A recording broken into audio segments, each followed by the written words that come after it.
Hello and good evening. Welcome to Occult Priestess's channel. I'm your hostess with the mostest, Occult Priestess, OP for short. And I want to say happy Catterday to all you guys out there, all my friends over there in the chat. And I am shouting out our friend Ian. Hello, Ian. How are you this evening? We're catching up over there in the chat. Oops.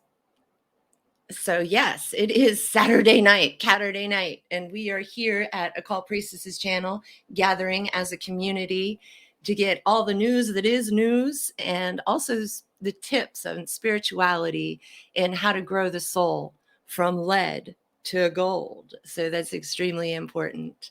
If you were here with us last week, I had a birthday. That's right.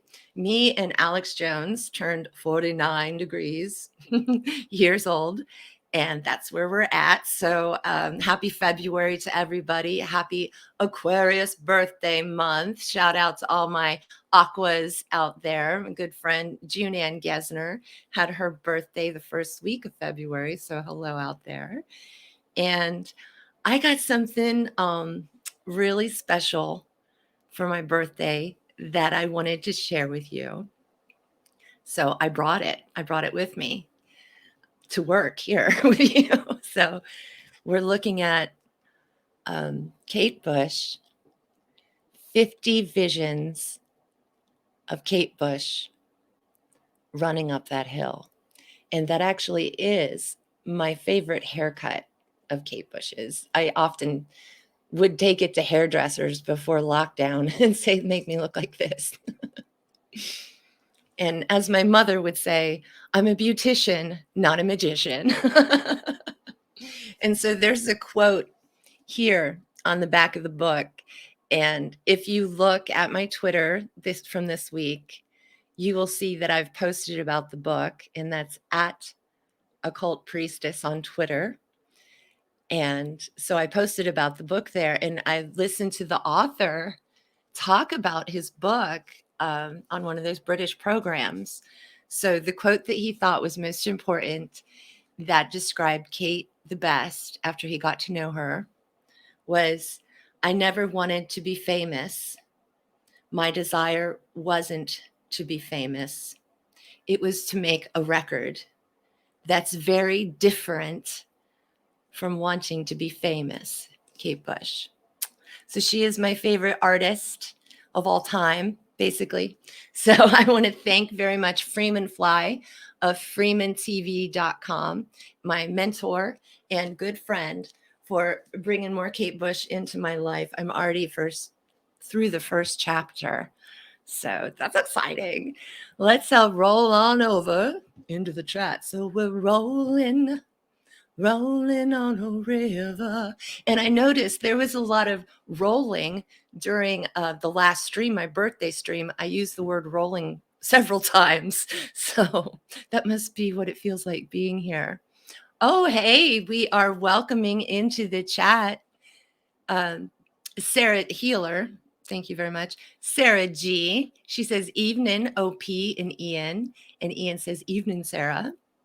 And so I was hoping some of the Knights of the Storm would get here this evening to have the watch along with us, because that's who I interviewed with this week. I was in the Tiger's Den, and they are also part and parcel and founders of Knights of the Storm, which we will be talking about this evening.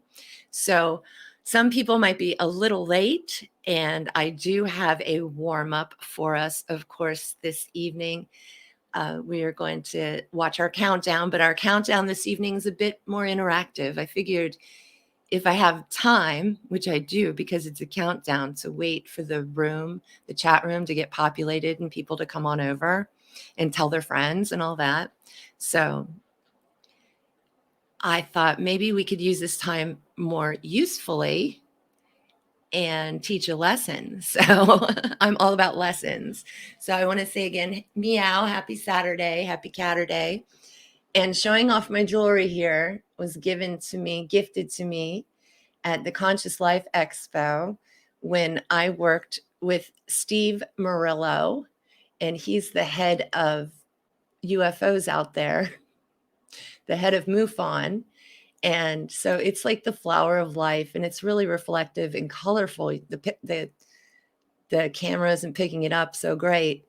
And then on the back, ooh, secret, ooh, Hippocrates, How do you say it? But it's beautiful, like little scrying mirror on the other side. So I thought I'd wear some chill jewelry. We're all chilling here in the chat room. And I'm going to get on. And oh my gosh, guess what? Guess who just showed up?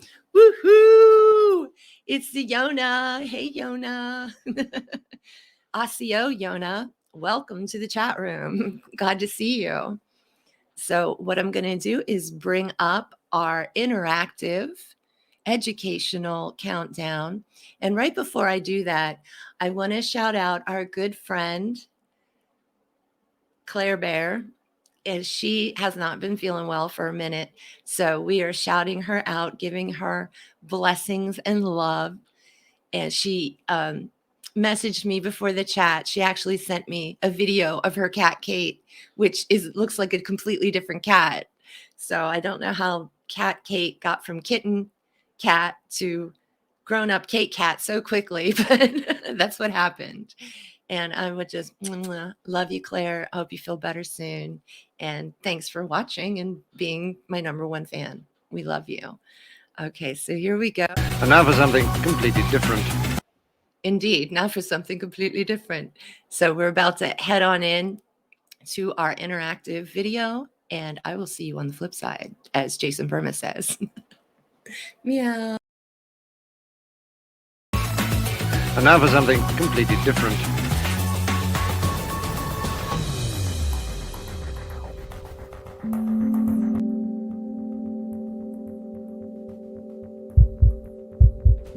From the moment you were born, your heart has been beating and keeping you alive. How fast and hard your heart beats changes with both your physical activity and with your emotions. Doing jumping jacks or going for a jog can make your heart beat faster, but so can feeling scared, anxious, or excited. Sometimes these heart-racing emotions can make you feel frightened or out of control. When that happens, take a few moments and try this mindfulness exercise to help clear your mind and connect with your emotions. Start in a sitting position and take 3 deep breaths.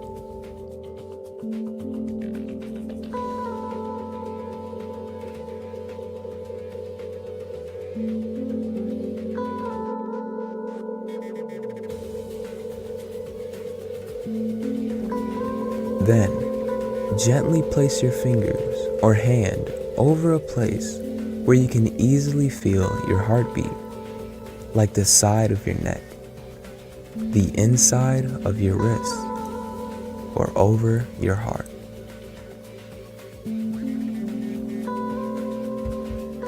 Close your eyes and feel the beating of your heart. Think about how you're feeling right now. When you're feeling anxious, your heart beats quickly. Taking a moment to notice your heartbeat can help you focus your thoughts and return to a calm state. Let your hands drop to your lap.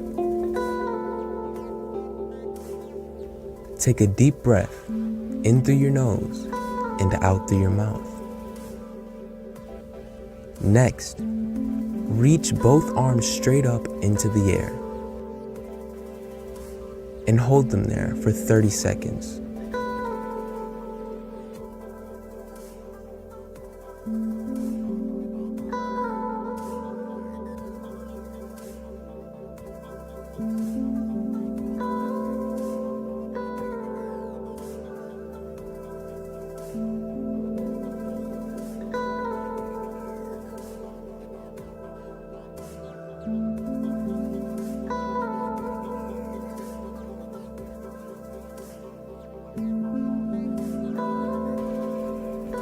Slowly bring your arms back down and let your hands rest in your lap. Take another deep breath, in through your nose and out through your mouth.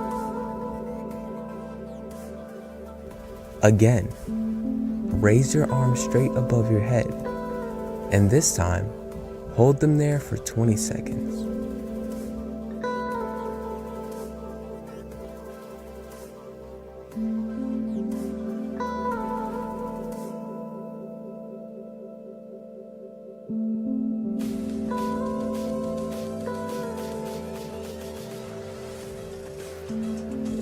Slowly lower your arms so that your hands rest in your lap. Take a deep breath in through your nose and out through your mouth. For a final time, raise your hands straight above your head and hold them there for 10 seconds.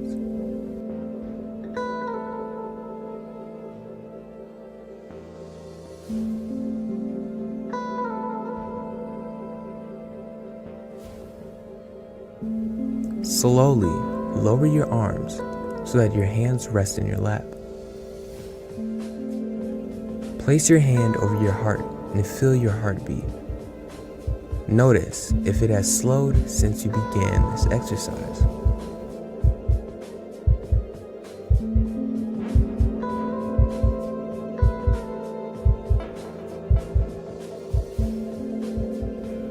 Notice how you're feeling.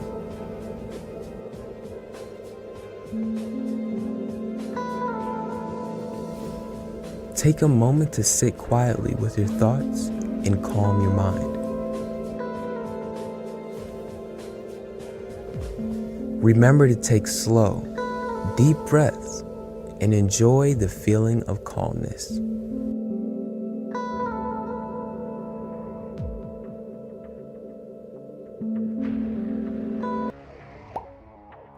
There is a story, usually attributed to the Native American tradition, which illuminates different ways of paying attention. An elder, talking to a child, says, "I have two wolves fighting in my heart. One wolf is fearful, vengeful, envious, resentful, and deceitful.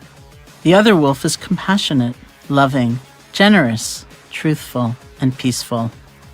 The child asks, "Which wolf will win the fight?" The elder responds, "The one I feed." That doesn't mean we try to deny or hurt or kill the angry wolf. If we did that, we'd end up in a long battle, all the while somehow making that wolf more powerful through our hostility and fear. Hating that wolf sucks the strength right out of us. Instead, we calmly pay attention to the angry wolf and let go of believing they have the answers. If we can do that, they end up lying down next to us, no longer an enemy. We help strengthen the kind and loving wolf, giving it nourishment and support so that we can follow it. That peaceful wolf can become our steady companion and show us the way through all kinds of different life experiences. Restful or chaotic, enjoyable or disappointing experiences may come and go, but we can have a guide with us through it all. This is what mindfulness can help you do. Mindfulness allows us to see our thoughts and feelings as they are beginning. It's very powerful to know what we're feeling as we're feeling it, know what we're thinking as we're thinking it. With mindfulness, we can choose what will strengthen and bring into action, and we can choose what we will gently let go of. We don't have to be at the mercy of old habits or old ways of thinking or old ways of being. We are empowered. It just takes practice.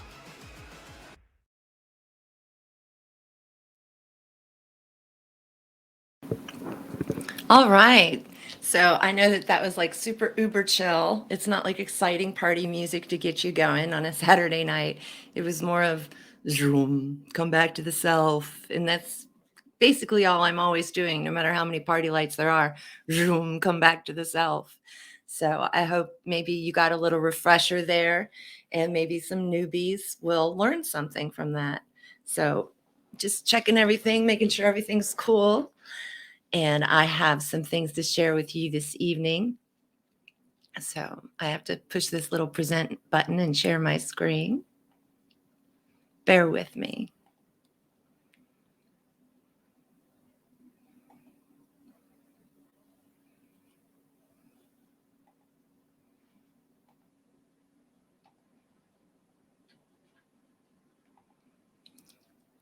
So this evening, we are talking in the Tiger's Den. I was on the Tiger's Den on Wednesday evening live with those guys over there. And Knights of the Storm is the major show that they do on Saturday nights. And that is basically reviewing the week of David Knight's shows. You may have seen back in the day, David Knight started with Alex Jones. So he was on Alex Jones. That's probably where I first saw him. But there was a tiff over the Trump shot. And so they parted ways. Let's just say that. And so David Knight started his own thing. And he has a show over here on Rockfin, Rumble, and other places. And so you can see this is Knights of the Storm. And they have this lovely page here of friends of Knights of the Storm. I hope to get on this page now since I've been on the show. So you can see our good friend Garner Goldsmith over here. And these are live links. So all you have to do is click them. So that's knightsofthestorm.com/friends. And so this is the Angry Tiger, and it's the Angry Tiger's Den that I was at with Jason Barker. So we will be showing that this evening. But I came across some tea, right? Because not all of you might know who David Knight is. So I wanted to show you something that I found quite intriguing. If you're a fan of David, I wanted to take you to the website in case you didn't know who he was. But if you're a fan of David Knight, then I have some tea for you, which I thought was quite interesting. So I'm sharing the new tab. And here we are on David Knight's official website, right? So that's thedavidknightshow.com. And so if you don't know who he is, please go there and check him out. I really enjoy his work a lot. I'm a big fan. So the David Knight Show broadcasts live Monday through Friday from 9 a.m. to 12 p.m. Eastern Standard Time. So you can see him at Rumble, live link, Odyssey, that's a good link, D Live, that's working, Twitter. But Rockfin, Rockfin isn't you can't click on it. So what does that mean exactly? Oh, wait, sorry. There we go. I'm so sorry. I'm a newbie still. So you can see the links there, Rumble, Odyssey, D Live, Twitter, but Rockfin is not a hyperlink. So he has unlinked Rockfin, even though the word is still there. And here is the David Knight Show officially. I'm sorry, I messed that up. And so please check out David Knight. But I've been hearing, he said himself, David Knight himself said that Rockfin's Ray coins, cashing them out, you have to do a bunch of steps and you have to convert them to another coin. And then eventually you end up with US cash eventually. So he found that process daunting. And he also said that so he works 5 days a week, right? You just saw that from 9 to 12. Well, Rockfin also asked them to have a separate show on top of all that. And he did it for quite a while. And he was, but then we're not spring chickens anymore. I don't know how people work 5 days a week like that, much less another show on top of it. But anyway, he started feeling a bit ill and running down a bit because it's a bit much. So I think that he may be changing his affiliations at the moment. So I just wanted to bring that up to you. And of course, you can go and check out his site at thedavidknightshow.com. Okay. I'm hopping over to the chat. Hello. All right, we got some chatters going on here. Yona says, been on with Jason twice. That's Jason Barker, I'm assuming. And it's amazing how much we share in common. What a caring, compassionate, and well-informed community over there, sis. I keep telling them to talk to you both times. So thank you very much, Yona. I appreciate that. Glad they finally got you on. Well, it might be me. I tend to drag my feet. Weaponized News tried for 3 months to get me. And I'm just, I have some pain issues that I deal with. I have a very bad back, and that takes up a lot of my time in my life. And so it is hard to get a hold of me and nail me down and make me do stuff, especially since I just moved and my whole life is still pretty much physically, it's still chaos. So yeah, I'm still moving basically, believe it or not. So when I get everything in its place, I'll be very excited to do more shows. I do have a show coming out already. We've scheduled for March. So that'll be fun. I'm going to show you my crystal friend. This is my friend I've had since I was a teenager. Got it at one of those big crystal rock shows. And I wanted to show you this poster behind me. And that's Frank Infurter from the Rocky Horror Picture Show. And that is, it's an artist rendering. It's not official from the film. And that was a gift from Freeman Fly for my new house. I want to thank him very much for that. And the other poster, The Nightmare, that's the film I'm in. You can see the director scribbled some stuff. Thank you for sharing your nightmares with the world. And we've got Riff and Magenta, and way over here we've got Jesus and Mary from, it's not actually Jesus and Mary like from history. It's from Jesus Christ Superstar, and I'm a totally big fan, and I've met Jesus twice now in my life. So I'm just, doing a little show and tell that. Oh, next to Riff and Magenta is Krishna and Radha.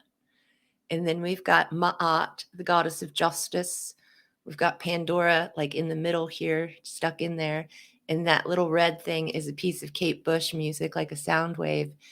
And then way over here is Merlin and Morgana, identifying the mandrake root. So yeah, cool stuff. One day I'd like to have more show and tell when I get my stuff together. And then also, you might see my little friend over here. Hello, friend. So that's my kitty cat. And one day I'd like to have a cat cam. So you could watch my cat.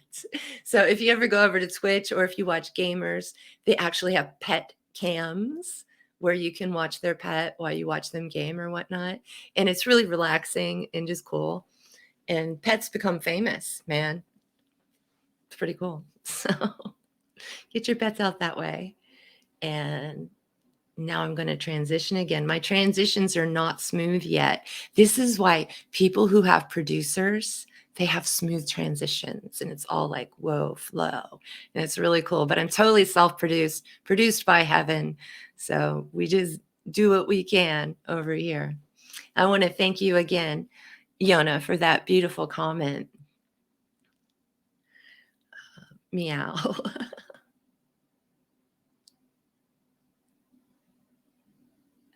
Oh, that's really sweet. Thank you so much, Yona. Proud and honored to know you, sis, and always singing your praises.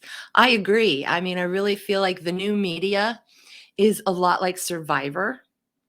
And we need to make tribes, basically, like I'll support you, you support me, we support each other. And because we believe in the same morality, number one, to me, is morality, but also same dreams and visions of the future, more utopian and a lot less dystopian, a lot more freedom and a lot less restriction, and a deep and abiding belief in God. And so when we come together on these topics, then it makes the whole world a better place. It really does. And that's one thing that we did in the Tiger's Den. Tiger's Den are extreme Christians, and I don't want to mean Bible bangers. It's just that that's what they are. They're Christians. And I'm a pagan, Buddhist, alchemist, hermeticist, eclectic lady, and we talk about that in the show. And that, if we could put the differences aside, not for just now, but forever, then we could understand each other better. It's all about divide and conquer with the New World Order, right? So we're trying to undivide and friend instead of conquer. And I think that's what we here are doing, definitely at the Occult Priestess channel. And if you see someone on my channel, they're doing it too. They're part of the crowd. So I also wanted to bring up Ohio tonight, you guys. Ohio. Such a big deal, right? I mean, I'm already assuming you know. Why shouldn't I? You're educated. You're out here watching all the awesome people over on Rockfin and the other channels. So I know you already know about Ohio. And our friend who's been on the show, who believes like we do, Addie Ads, was actually in Ohio. And also my friend, I'm from Ohio, and my friend who's still in Ohio put up a meme that I thought pretty much said everything. So I'm going to share that meme with you now. And you can tell me if you have any reactions to this.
Didn't West Virginia put up a state of emergency due to Ohio's problem? I mean, that's insane. Goodness. Okay. And now I'm going to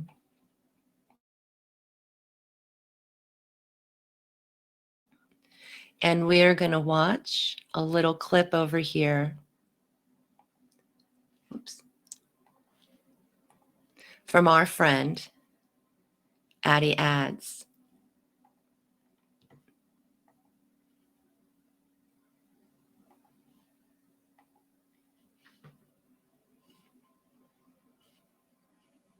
And you can find him on Facebook under Addie Ads. And you can see him there. This is his Facebook page, like live Facebook page. So I'm showing it to you, and I'm going to play the video for you, and I'm going to mute myself while I do that.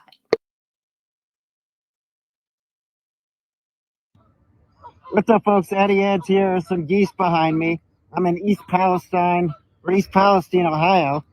And for those that missed it, there was a huge trail derailment, which caused a chemical spill, fire, which was done on purpose. It was supposed to be a controlled burn or a controlled release of the chemicals, and it seems to have been a major mistake. Now, I'm wearing this is that's my own choice. I have talked to a couple of the locals so far, and none of them that I've talked to seem concerned really whatsoever.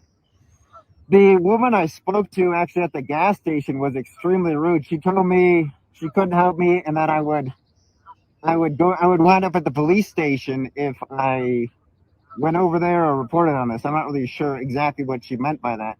very unhelpful. She's working at Circle K right now, but you can kind of see these utility trucks going past, and it's not really clear what they're bringing in or out as far as the operation going on here.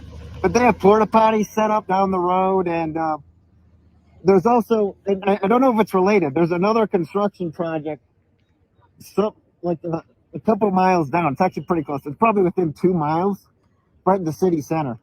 So those that missed it, vinyl chloride is one of these chemicals that spilled, and one of the byproducts in the chemical equation for the combustion of vinyl chloride, as a guy in the TikTok video said, is hydrochloric acid, or HCl, which, if you don't know, is an extremely caustic and corrosive acid. And you can see a tank behind me. I don't know this. I think it's some sort of war memorial here. That and this byproduct, it turns into HCl, turns into hydrochloric acid when it comes into contact with water, which means you can basically be inhaling acid. And there's other chemicals that were released as well. And the names of those chemicals weren't released until after the residents had returned. The residents are all back. Nobody is still evacuated, from what I understand. But it's been really bizarre because only literally just yesterday has everybody picked this up, or seems to be picking it up. And I wasn't the first one on it, but I posted about a live stream on Saturday night. And lo and behold, yesterday, like every conservative pundit in the news decided to do a live stream. Now everybody's talking about it. So Addie Edge is here, though, East Palestine. I'm going to talk to people, see what's going on. There's a press conference tomorrow, which is Wednesday, I believe, at 7 at the local high school. So we're going to see what happens there.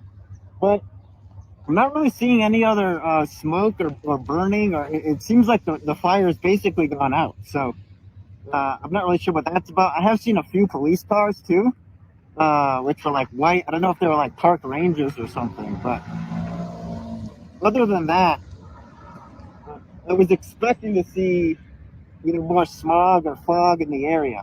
But I think the effects of this are going to be felt way more in the long term than in the short term right now. I just need a cough drop. I'm not inhaling anything. But look, you can see that the train there is going still. Now, again, I'm just down the road from Leaks.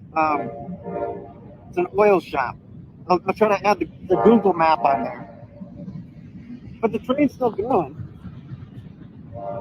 You see there? Presumably, it's a different track. I'm not really sure. I actually don't know the exact coordinates of the explosion or the derailment. I don't exactly know where it is. But again, as far as wildlife, there is some birds you can see there. But I'm going to do some poking around as far as the trails of fish, animals, anything, to see what's going on here. And like I said, get some interviews from locals and try to talk to authorities as well and see what's going on.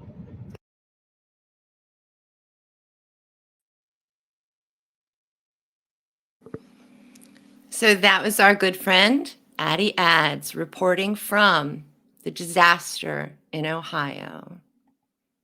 Thank you, Addie. We appreciate you for life and limb risking for us so that you can report the truth back to us. We appreciate you. Thank you so much.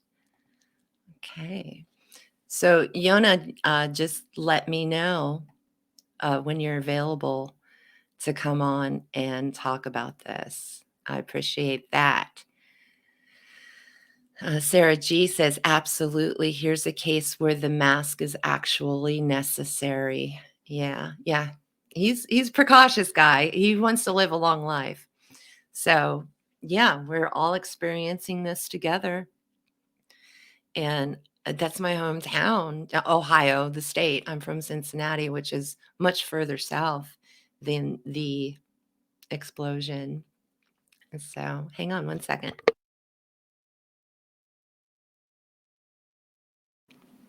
Oh, goodness. All right. So I'd like to get on to the main event this evening, which would be the Tiger's Den. Rawr, rawr. I had a lot of fun with these guys. I hope you do check them out.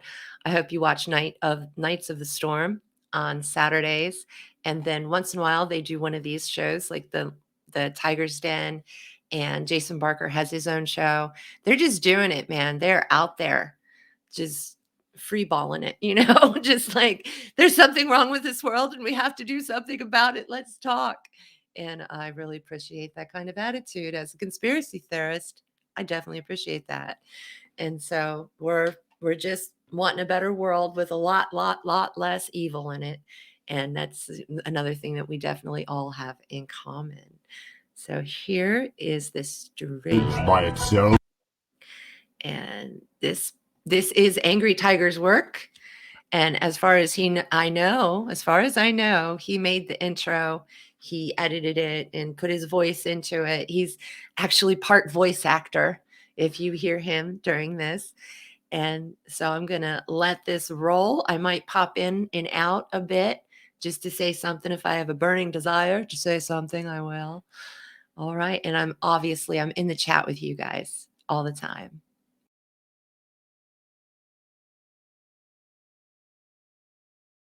Knowledge by itself is not power. It holds the potential for power if we use it as a guide for action. Edward G. Griffith. Beware the head of the snake. Ladies and gentlemen, thank you for entering the Tiger's Den. Good evening, ladies and gentlemen, and thank you for spending your time in the Tiger's Den. We will try not to waste it. I am Angry Tiger, and it is Wednesday, February 15th, 2023 AD. This evening, ladies and gentlemen, we are going to hunt down the mysteries of symbolism in the postmodern era. Prepare for a run through the jungle of the esoteric. Hold on tight, you've got the tiger by the tail. Roaring for liberty with us tonight, ladies and gentlemen. A scholar, an expert in the occult. Her decoding skills make the Green Lantern's decoder ring look like a crackerjack prize. A symbolic soothsayer, blasting through the mainstream veil of hidden mysticism. Lover of liberty and self-determination, and host of the Occult Priestess show, ladies and gentlemen, Occult Priestess. Also, thank you. What a lovely intro. Thank you so much. You're welcome, and thank you very much for joining us tonight. It is an honor to have you on the show. And also tonight with us, ladies and gentlemen, you know him well. A hurricane wind blowing across the land. A warrior of liberty blowing down the walls of tyranny. Host of the Foxhole. My co-host and producer of Nights of the Storm. Ladies and gentlemen, Jason Barker. Welcome to the Tiger's Den, Jay. This is your premiere. Thank you. I appreciate it. I'm sorry I didn't wear a tie like you did. I just wore my David Knight shirt, and I have my David Knight mug.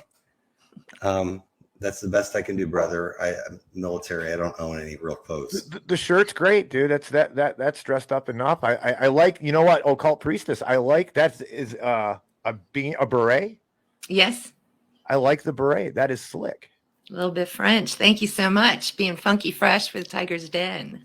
She's special. Quick, ladies and gentlemen, it was your birthday, Occult Priestess. On it Saturday? Was. Oh my goodness. So this weekend on Saturday, the legendary Alex Jones and Occult Priestess turned 49. So we turned 49. These are my actual birthday candles. Wow. And if you'd like to see it, we live streamed my birthday party, and my special guest was Freeman Fly of freemantv.com, an OG of conspiracy. And so we streamed for like almost 3 hours, the party, and it was a great time. I had a lot of fun. I caught some of it. It was pretty cool. It's entertaining and fun. It was. We had a juggling act, a magician act, and a floating balloon, all courtesy of Freeman. Wait. The balloon. Was it a Chinese balloon? Yeah, Said balloon, yeah. we did talk about that at some point, and on the Oh, previous show goodness. before that, we joked about it. Did you see the Tiger's rant on the balloons? That was Tell, epic. tell me more about it. Oh goodness. Yeah. Well, it was on. What did you do on the foxhole? Right. Yeah, you got me in the foxhole. The balloons irritate me. When I woke up and I read that, I thought it was funny. And then after I seen what was happening after a day, 48 hours, how the people were taking it seriously, it wasn't so funny to me anymore. Right? It was more irritating. It was so epic and spot on that we cut it as a separate thing, and it was pretty epic. Got a lot of views, actually. Jay is a super producer, and he surprised me with it. Yeah, I was going down the road, and I got a text. And I was like, "I'll look at that later." And when I looked at it, I'm like, "Oh, that's sweet. Thanks, Jay." And thank you, Jay, for doing that, by the way. Yeah, Oh, clips it was are awesome, you guys. great. Excellent. So tonight, I wanted to kind of push the veil back a little bit on some of the mysticism and symbolism that we see in our postmodern era here. Okay, before we push the veil back, kids, I want to say hello to our new chatters. That's Jason Barker. He's in the chat and on the screen. Isn't that cool? It's good. Inception. So, hey, Jason Barker, how are you this evening? And I want to say hello to our friend Anyword. So, welcome, gentlemen, into the chat. It's great to have you here. I think a lot of it is done for marketing. I think a lot of it is misused. I think a lot of it's miscontrived, and I think a lot of it is misunderstood.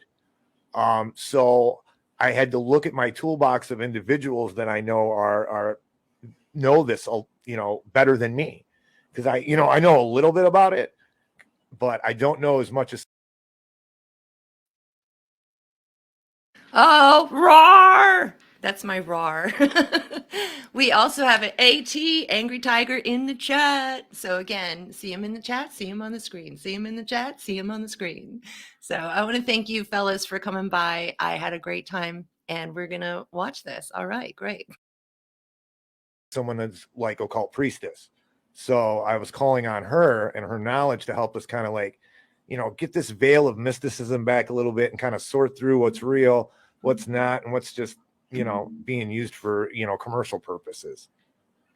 And what Freeman Fly would argue, Masonic purposes, so that the symbols are Illuminati corporate symbols, right? But you're going to get a different perspective from me than just conspiracy. That's like my homework. That's stuff I'm still learning. I understand the universal symbolism, so the true meaning, the pure essence of the symbol itself before it was corrupted by the profane, right? Right. And I did send you some notes. So wait, hold on a second. Now, ladies and gentlemen, we're going to talk about a lot of different things. Whatever your faith is, this isn't a downgrade on anybody's faith. We're looking at things. We're looking at things with an open mind. We're gaining knowledge, and from somebody who knows it. So I don't want anybody to get their tails all ruffled here. We're going to talk about things that a lot of Christians aren't going to agree with. I might say something a pagan might not agree with. We're all here for liberty. That's our common cause, and we're all buddies here, and especially in the Tigers Den. I just wanted to let everybody know that before we continue. Jay, can I add on to that? Yeah. So me being extreme Christian faith, right? I believe that in the beginning there was the Word, and the Word was God, right? And the Word was knowledge. And David talks about this. It was knowledge, it was understanding, and then matter came about from the knowledge. So we kind of live, he was talking today about, do we live in a simulation? People talk about that. Maybe. But when there becomes the Word, which builds what we exist in today, there is a mathematical root behind it that makes it happen. And I've always wondered this. There are certain numbers, sequences of numbers in my life I've been attracted to, like my favorite numbers, my favorite color, things like that are profound. They keep coming up in my life. And it's not that it's a occult thing or a mysticism thing or whatever. It just seems to happen. I mean, let's look at the number pi, right? Pi, they can't even figure it out. That is one that people have like literally killed themselves over by trying to figure it out because it's so complex. So in my opinion, as we go into this and talking about symbolism and things like that, yeah, there's people that take these symbols and steal them for their purposes, but I believe that in our soul, if we're truly in tune with God, that we're in tune with that knowledge of a very deep numerical system, which is, it's basically a computer that has built the world around us that we live in. And it's beyond us. So we have to look to God for that. That's my opinion. But I think that there is an order to it, just like David talks about all the time on the David Knight show. He talks about, our DNA is sequenced in such a way that has error correction. It's just like a computer, but It's a biological computer. But there is a way to comprehend it and to, quantify it. We just don't have the ability to do that.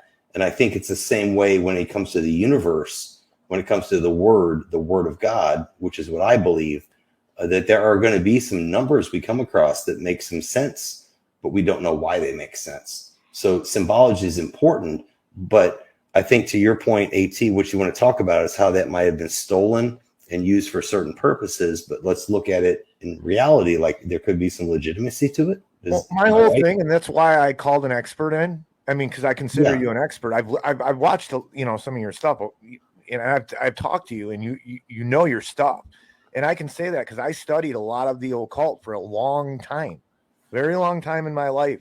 I studied that, and you know way more than me.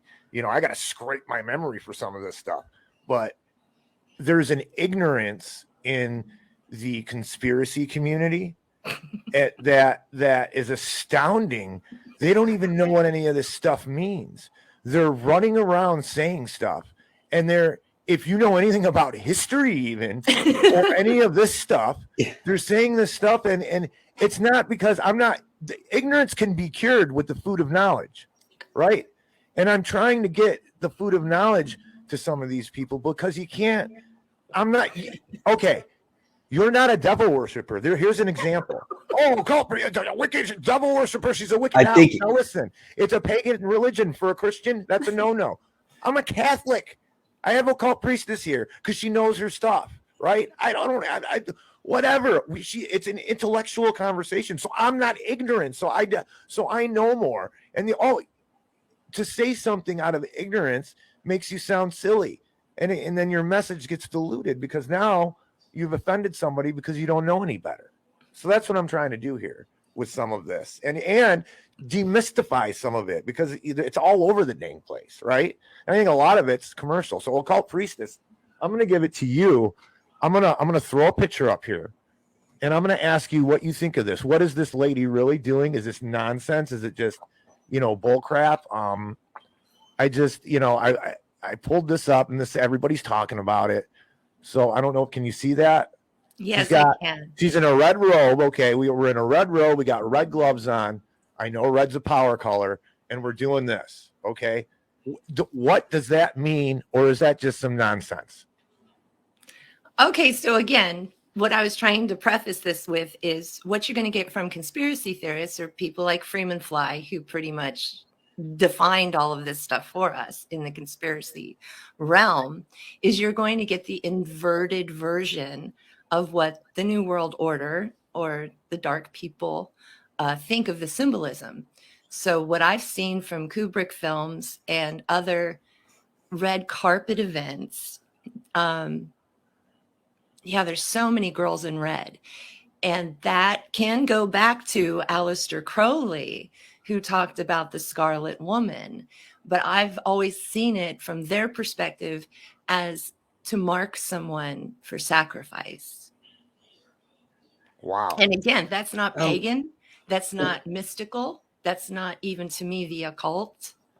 Can I ask a question? The way we're using the occult today is as a medical term. And it means hidden. So you can have pneumonia that is occulted from view. That would be hidden pneumonia. So it's a very scientific term, the way it's being used by the ignorant people that you mentioned earlier. So from my perspective, red is vitae. It is the life, you know, it's Dracula said it. The blood is the life. But really, when on a primal level, which is where most people are interpreting symbols in their subconscious, on that primal level, red is what makes us live. Right. The color of blood, basically. And inverted, wouldn't that be marked for death? So let me ask you a question. So maybe we can get some purview of your perspective. Do you believe that there is a group of elite and they believe in some stuff that most people don't understand? It is an inversion of everything that is good. Yeah. So is that your worldview of, you know, the elite? Yes. Good versus evil in soul school. That's what's going on. Okay. Can I jump in on that, AT? Sure. To go back to the red carpet thing, because I've seen this as well. I was in Hollywood for a while, and I've seen a few of these events at the Man's Chinese Theater when they rolled out, and you know, and they're all in their. Back then, it wasn't as bad as it is today, but my impression back then was that people were just trying to be a little risque to get the media attention, but they didn't necessarily believe in it. And now it's gone to an extreme now where you see music videos, especially some of these rap videos and things where it's like crazy, like going down to hell and doing some crazy stuff and like purely satanic rituals. Do you think these people actually believe this stuff, or are they just doing it because they were choreographed to do it and they really don't know what they're doing? And I think that there are people out there that are pushing this, but maybe those individual superstars don't really know what they're getting themselves into. What's your take on that? I was just about to ask her that. Oh, I'm sorry, AT. No, that's good. That's perfect. I was going to say, does that lady on the screen understand what she's doing? Right. Before you answer that, though, what's this got to do with that? The inversion? Well, this can be the symbol of earth and water, you know, so you can take it from a pagan perspective of the triangle pointing upward is a symbol for one elemental. The triangle pointing downward is a symbol for a second elemental. Right. But I understand it to be used this way is to use it correctly. And if you're using it the other way, it is not correct. This is Luciferian, and this is the true symbology, which I learn through spirit guides and basically those souls that reside around heaven. Those are the souls that I deal with when I'm getting information. I'm not really reading it in books because nobody wrote about this stuff. So the only way you can really know it is to ask a higher being that you trust and love. Interesting. Well, it's interesting that it's a three-sided triangle because you think about the Trinity, you know, and for some reason I've always had, since I've been a little child, my favorite number has been 3. I don't know why that is. But a triangle is 3 sides, it's 3 angles, right? And pointed upright. Maybe that's why they throw it out there. Say, I'm like the Trinity.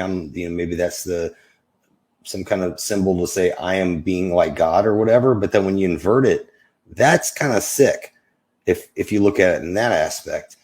What they're doing is using the Luciferian eye, which is okay. So the eye has something to do with it. Okay. Not the eye of God, and that's the difference. Ah, interesting. So I want to say something really quick. You know what's really I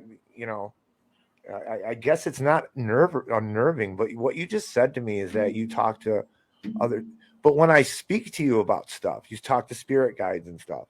But when I speak to you about stuff, you're telling me stuff that I've read in books.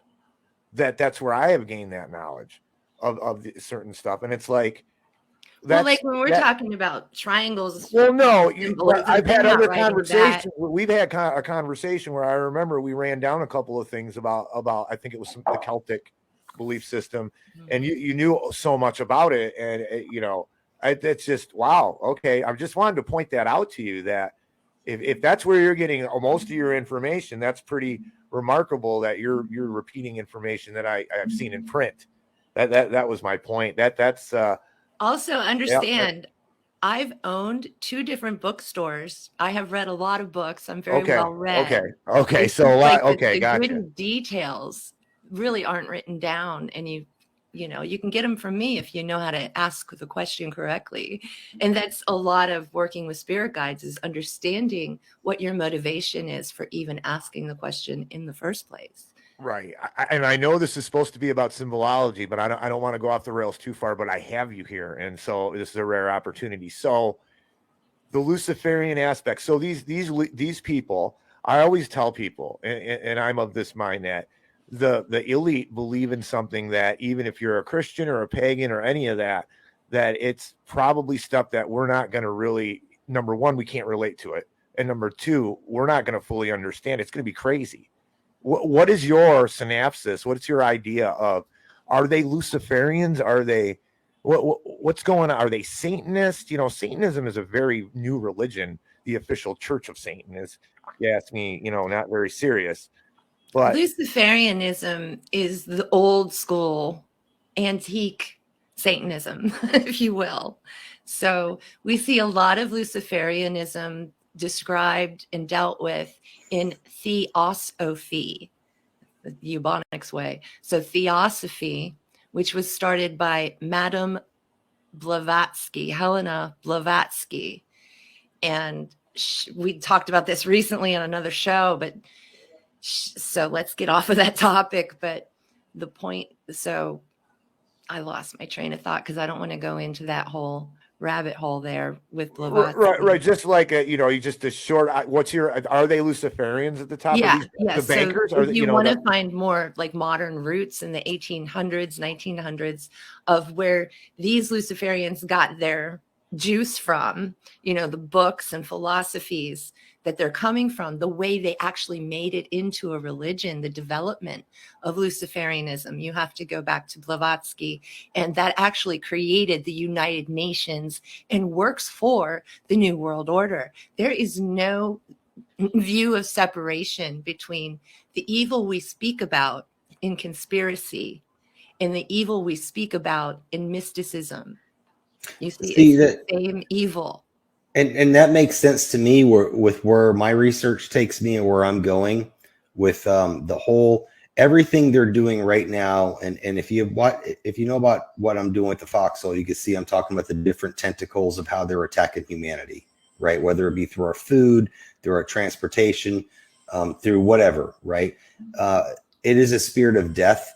They hate God's creation. Absolutely hate God's creation. Knight covers this so well. Yes. That's one of the things, the topics that I love that he talks on. Oh yeah, I'm so in tune with it. And again, we're back to the triangle, right? So the triangle, the base of the triangle is us people, us useless eaters. You're talking about hierarchy as a triangle. Yes. And at the top, I don't think these people at the UN, the Davos people, the WEF people, WEF people, all those, I don't think that they're necessarily really in charge. Hello, guys. Okay, I'm making sure things are working. I've noticed I'm dropping frames. Dropping frames means that's when the stream slows down or stops, and then it speeds itself up and gets real weird. So I hope you're not experiencing too many technical difficulties out there. And I want to say welcome to Copeland Morris, who has just come in the chat, and I have been enjoying reading the chat. So I want to thank you all. Excuse me. Thank you all for being here this evening. And tip, if you're feeling generous and you can afford it, I understand. Otherwise, I'm just glad you're here and we're hanging out together.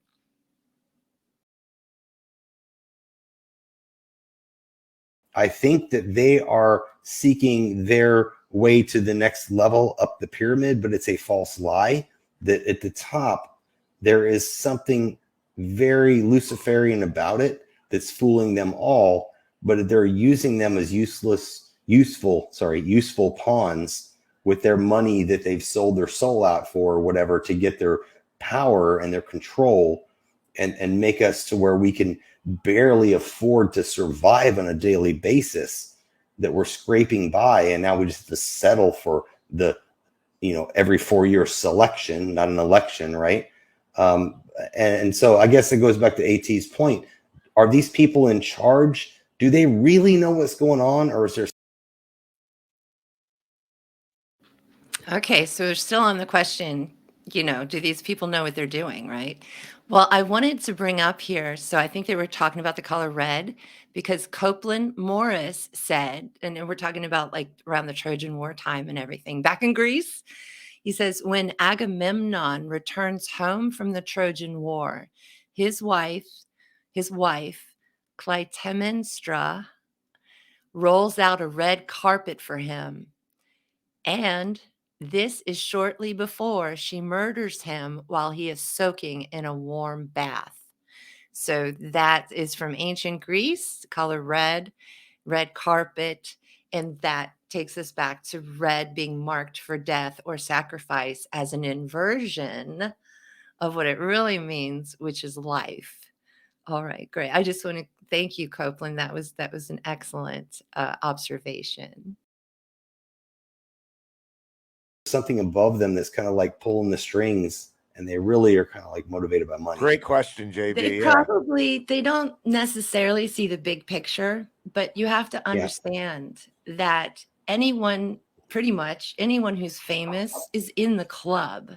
You are around Luciferians 24/7. And most people who are famous were raised to be that way. So they're not ignorant. I know that they understand. Now, how deeply they understand is up to their emotional IQ. How much can they actually understand about the war of good and evil, period? Because a lot of them seem to be dim, not as intelligent creatures. They're beautiful, just not very intelligent. So I believe it is very much set up like a cult, and the cult leader would be this Luciferian energy, which I call a force in this world. Like Star Wars talks about the good force and the bad force. So evil is a force that's pushing on you. And God's love is also a force that's pushing on you. And you get to choose which one you're living into, growing into. Are you growing into the love, or are you growing into the darkness? So, AT, I hate to hijack all the questions, man. He's hijacking the show. I'm sorry. OP has my brain tickled right now. Well, no, I knew this would happen. Yeah, I know. One question, real quick. OP, so you say that these people that are involved in it are not necessarily useless or useful idiots, but they kind of know what they're getting themselves into for the sake of getting ahead. You have to think about, it's not just their brain that walks around this world. Their heart walks around this world, and their heart feels positive love or negative fear, hell-like vibrations.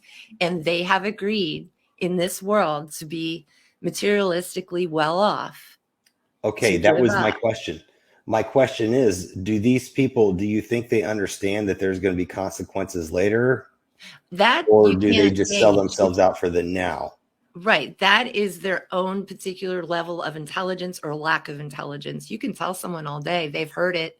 If you sell your soul, you're going to hell. Everyone's heard that story, that narrative. But for it to be real for them,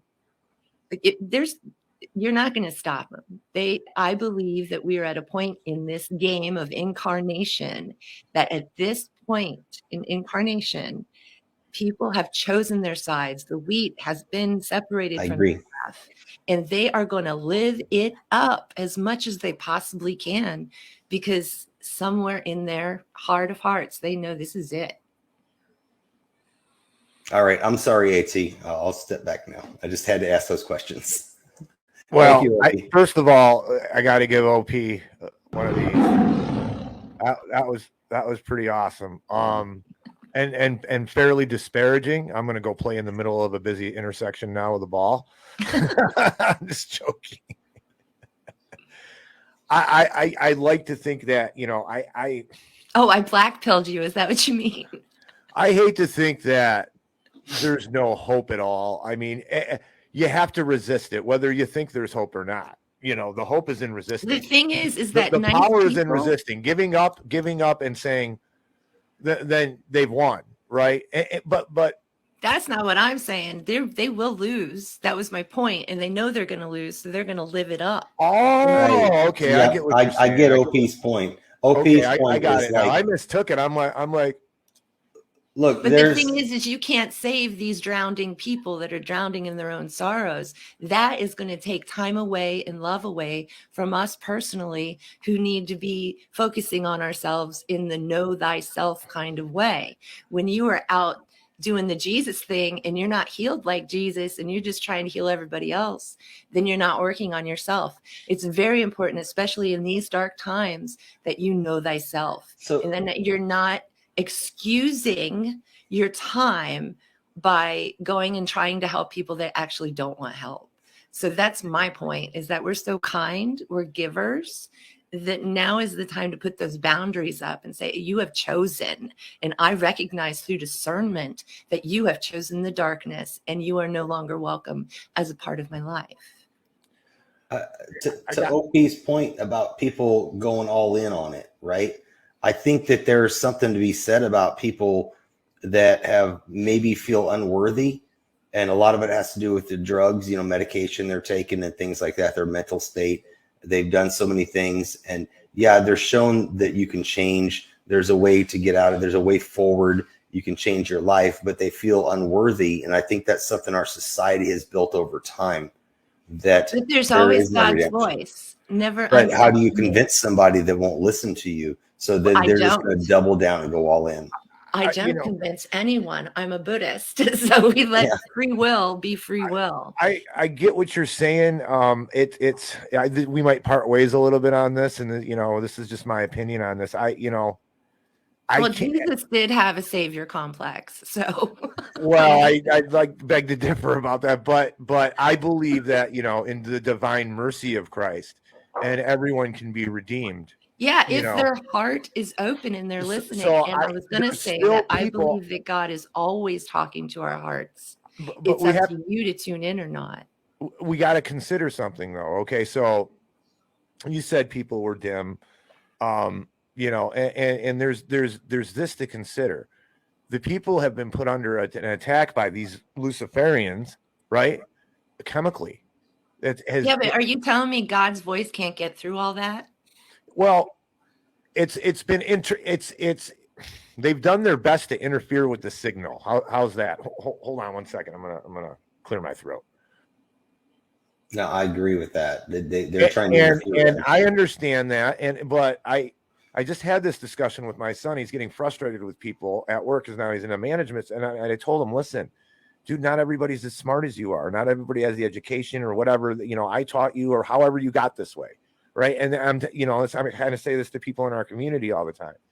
We can't just let them drown if they're trying. If they're looking and they might find. And they won't drown. Don't you understand the power of God? Well, yeah, I do. But the power of God also works through us. Right. Yeah, I have something telling me to do this. That vessel, because then you become the person that everybody's pooping on all the time and you have no actual friends. Can I jump in real quick? Nobody poops on me and everybody loves me and respects me. And can I jump in and play moderator for a second? Well, no, yeah, absolutely. We don't need a moderator. So we're good, right? Occult Priestess. Oh yeah, definitely. I would agree with OP that the voice of God is in all of us. It doesn't matter how evil you've been. There's always God's trying to bring you back home, right? Always. But going back to the Luciferian thing that's running, our entertainment, our drug system, our education system, everything, our speech networks, how we've learned to communicate, things like that. I think that to AT's point, that signal is trying to be interrupted. And I think that's the warfare right there. That's the warfare between good and evil, is that good. And I agree with you that there has been a massive division in the last 10 years of people used to be lukewarm Christians. It doesn't matter the flavor of Christian you are, or even if you're a Christian or not, if you believe in God or not. There was a lukewarm group of people that said, oh, I claim this or whatever, but they weren't really dedicated to it. All of a sudden, people are driven two different directions. And there is everything in our society right now is geared towards pulling people away from that God, And I think that's what AT was trying to say was a signal to keep you from drowning is being interrupted on purpose. But I think that if people really want it, And we're out there, people like me, you and Angry Tiger are out there trying to like convince people that listen, you will find your own way. That's where our point is, I think. Does that make sense to everybody? No, that makes sense. Yeah, here's the thing, OP. This is the thing that I really think all of us will agree on. You know what the big problem in this country is right now? Nobody believes in anything, really. Even if they say there's something, how many people do you, I'm just guessing. There's some, I remember when I was in the pagan community, they were ignorant too. They didn't know what they were talking about. They really didn't know what they were doing. They really weren't that serious. They just did it because they wanted to be called witches or whatever. I see Christians like that all the time. Same thing. They, even people that go to church, they're not really, living it or practicing it. Are you saying your rosary every day? That's over 60 prayers that you got to say every day. Are you doing that? And that's the problem. Nobody believes in anything. They're not worried about the next world. They're not worried about or their energy transfer or what might happen to them. You're Buddhist, or they might come back as a shit fly because they're acting like an idiot on Earth. That's basically the karma thing. So right. They don't believe in anything, nothing. They don't even believe, and they don't believe in themselves because of that. I would have to agree. That's the key. There's the thing to say, I believe, but then there's what you were talking about, devotion and practice. And I don't know many people who do that. I do urge my clients and give them like doctor prescriptions on you need to do this meditation for this long on this day and stuff like that. But it's like old fashioned compared to what everybody's doing nowadays, which is really just being materialistic idiots, if you ask me. You said something profound, AT. You said that they don't believe in themselves. And that is what the enemy wants to do, is tear down yourself. Because if you don't have a self, you don't have a soul, and you're nothing. And if you're not connected, no point. If you're connected spiritually to your iPhone or your wallet, right. That's not going to help you. You have to be plugged into something, some kind of faith. A lot of people will get mad about this. As a Christian, you know what I like to point out to people? Muslims, the God that they worship, that's the God of David. That's the same God you worship. Ishmael is in the bloodlines in the Old Testament and in the New Testament. You can't get away from that. So instead of like throwing stone, there's radical everything. There's radical Wiccans, there's radical this, there's radical Muslims, radical Christians. Can we all agree on something? The rules are basically the same. They don't like this. We don't like mutilating children. There's a lot of stuff that they don't like that we don't like. I think we can agree to disagree, but we don't need to go to war. Like you can disagree on the nuances of it and let people seek the truth for themselves. And if it makes sense, it makes sense. If it doesn't, they move on to something else. You're there to offer. We don't push our beliefs on other people. We offer them the truth, but we don't force it. And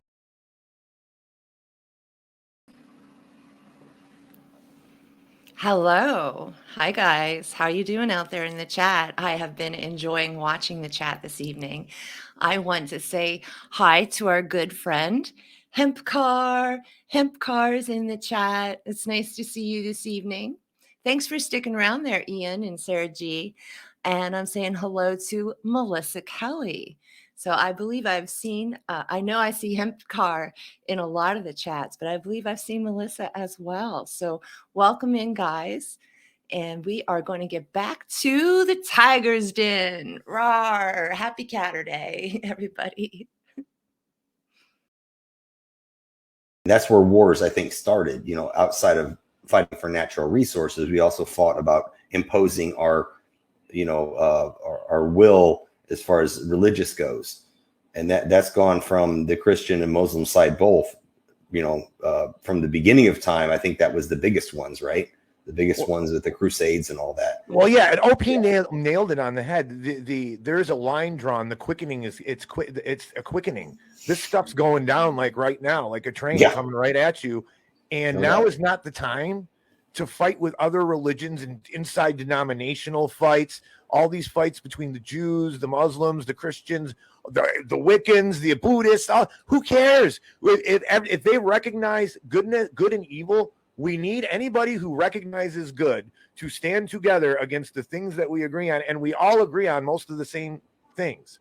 And that it frustrates me that is a wedge. Instead of using our intellect, we're using our primitive tribalism side for that way of thinking, and we have to get over it, our egos, right? What do you think, OP? Well, the thing about Christian training is that built into the system of teaching is to teach that other people who are not Christian have some kind of an issue. So that right there is a flaw I see that gets exposed a lot.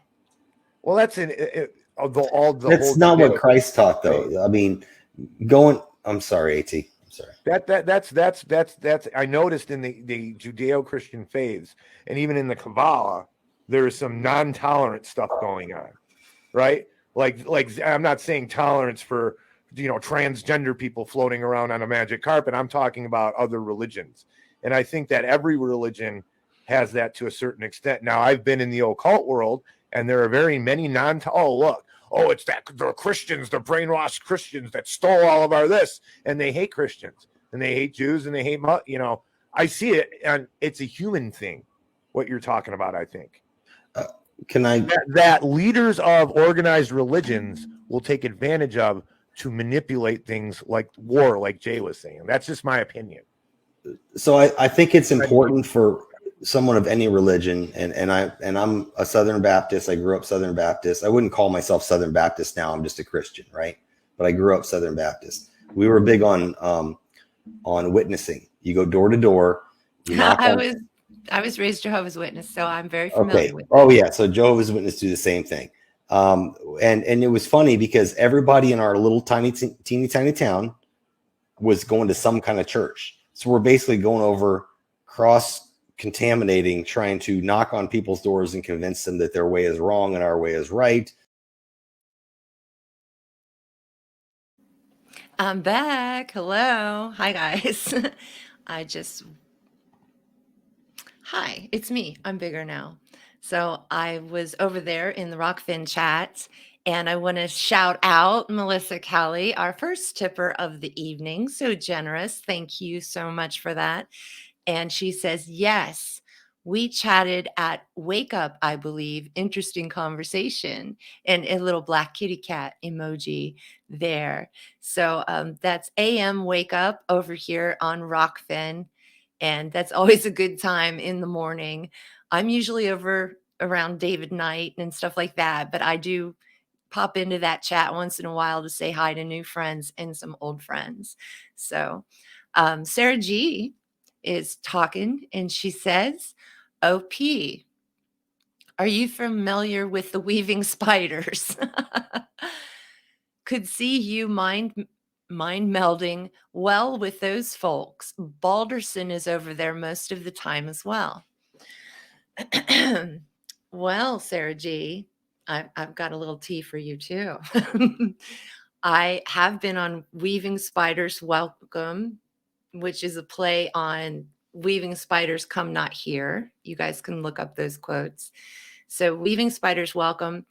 Last year before that, I've done quite a few little guest spots or whatever on their show. I've done a couple of their group chats as well. But I introduced them to another fellow over here on Rockfin. Oh, no. Interverse. Thank you. I was like, don't forget the name.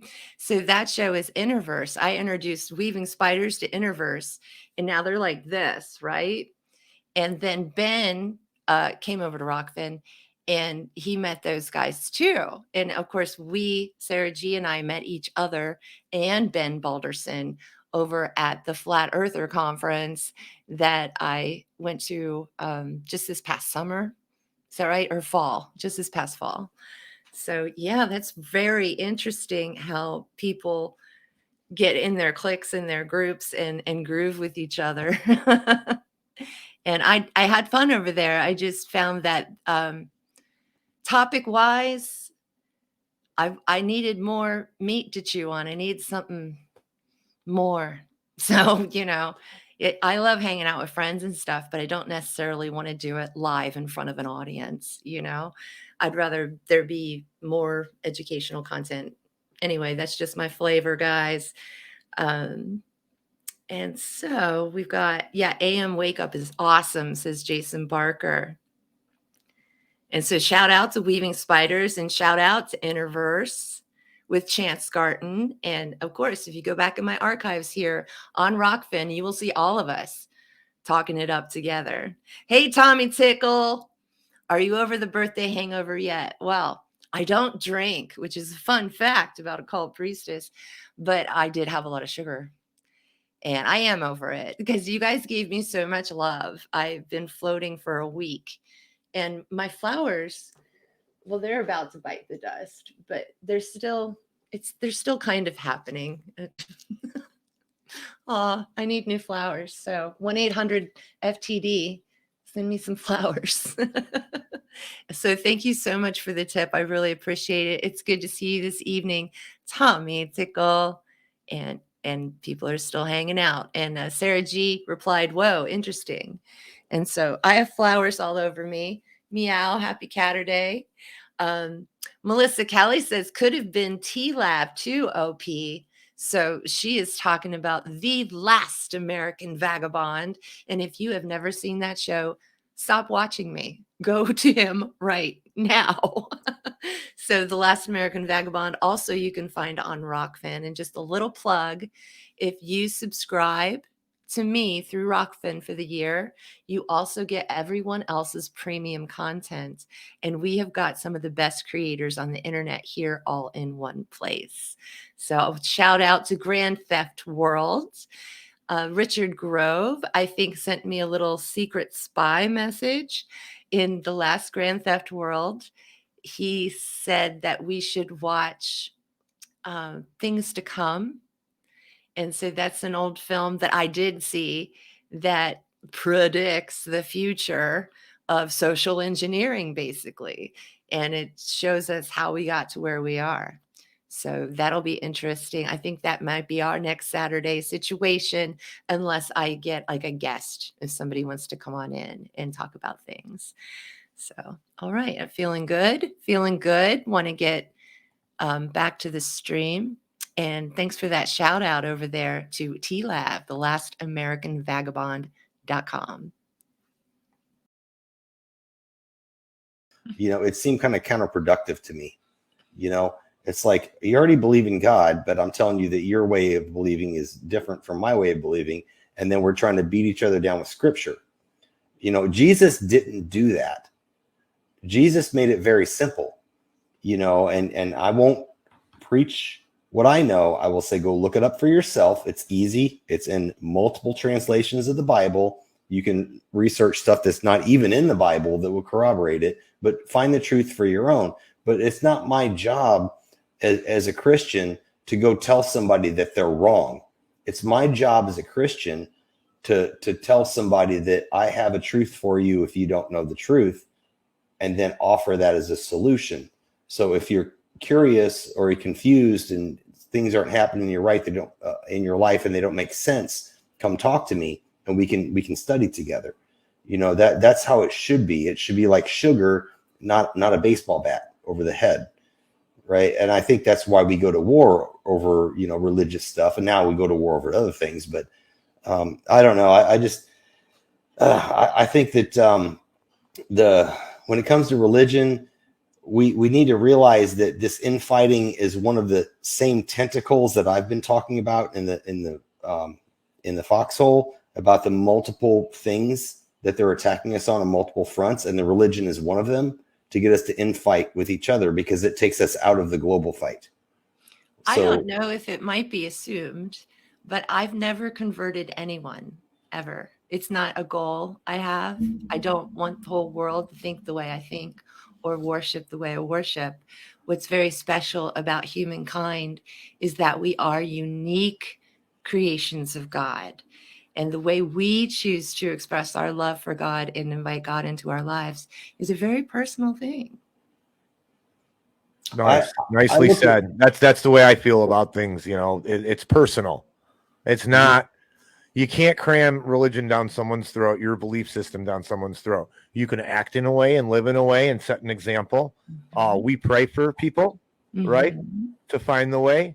I just wanted to point out some of the things that you said, how similar they were to other religions, including our own, what Christian religion God created. So I guess, you know what, Occult Priestess, we're going off into the woods. I got this thing that you sent me. If you want to go over that, we can. But really quick, I'm just gonna. This is the Tiger's Den, and I'm in control of this show, and I want to do that. If you're not comfortable with this, you tell me. The guest is more in control than I am when I'm talking to you. But with all due respect, I want you. How is it to be in the libertarian kind of more that way community, and being a Wiccan or a Buddhist? You're Buddhist, right? I'm Wiccan, I'm Buddhist, I'm an alchemist, hermeticist. Eclectic. So you're spiritually eclectic. Yeah, I like all the flavors. Okay. So how is it being in our chat? How is it being, listening to other podcasts, and they mention, a lot of them are Christian, and they mention that. How is it for you? Is it been an okay experience, or? Well, I found out through listening to podcasts that I'm what they call, I get along with very well in ideology with the Christian conservative crowd, which I think is hilarious. Someone interviewed me at my store years ago and said, this place is like a Christian Science reading room. And it's true. It's because I don't have any of that darkness. I'm not really working off of it or with it. So people tend to be welcoming. Once in a while in the David Knight chat, just someone who read my name, or any chat really, anywhere, I'm going to get bashed just for having occult in my name. And I'm totally used to that. I've had the name for over 20 years. And you can see me at occultpriestess.com. Right. Well, that's good to hear. I just have so much in common with you guys. So how do you feel about how do you feel about, and try to be nice. No, I'm just joking. You have been nice. You've been delightful. Absolutely. How do you feel about Christians? I feel like they should really get more into Jesus as a whole collective. Of course, there are Christians out there that totally know their Jesus and they're on it and they're being like him, right? Without being codependent, which is if you're trying to do Jesus's job and you're not healed yet, you will be codependent, and it'll be a vampiric relationship between you and whoever you're trying to help out because you're not healed yet, right? So Jesus was the miracle man, and we say, maybe he was pure. Maybe he never had to heal necessarily the way we do growing up, right? With our formative years, he was divine, a divine presence. And so he was able to walk the earth to show us how to walk, not to worship his walking, but he said these things, you will do these things and more. And I believe that he wanted his students, the apostles, to become like him, not preachers of his gospel, but to be like him. And I think that's the point. That's the magic of Jesus, is that you get to be like him. Fascinating take. Jake? I think that you hit something right there, because you're talking about a psychological thing that's a proven thing, which is a codependent kind of relationship where people become a rescuer. And I've fallen victim to this in relationships. I want to be the rescuer, and I want to rescue somebody that doesn't want to be rescued, and it becomes a very bad relationship.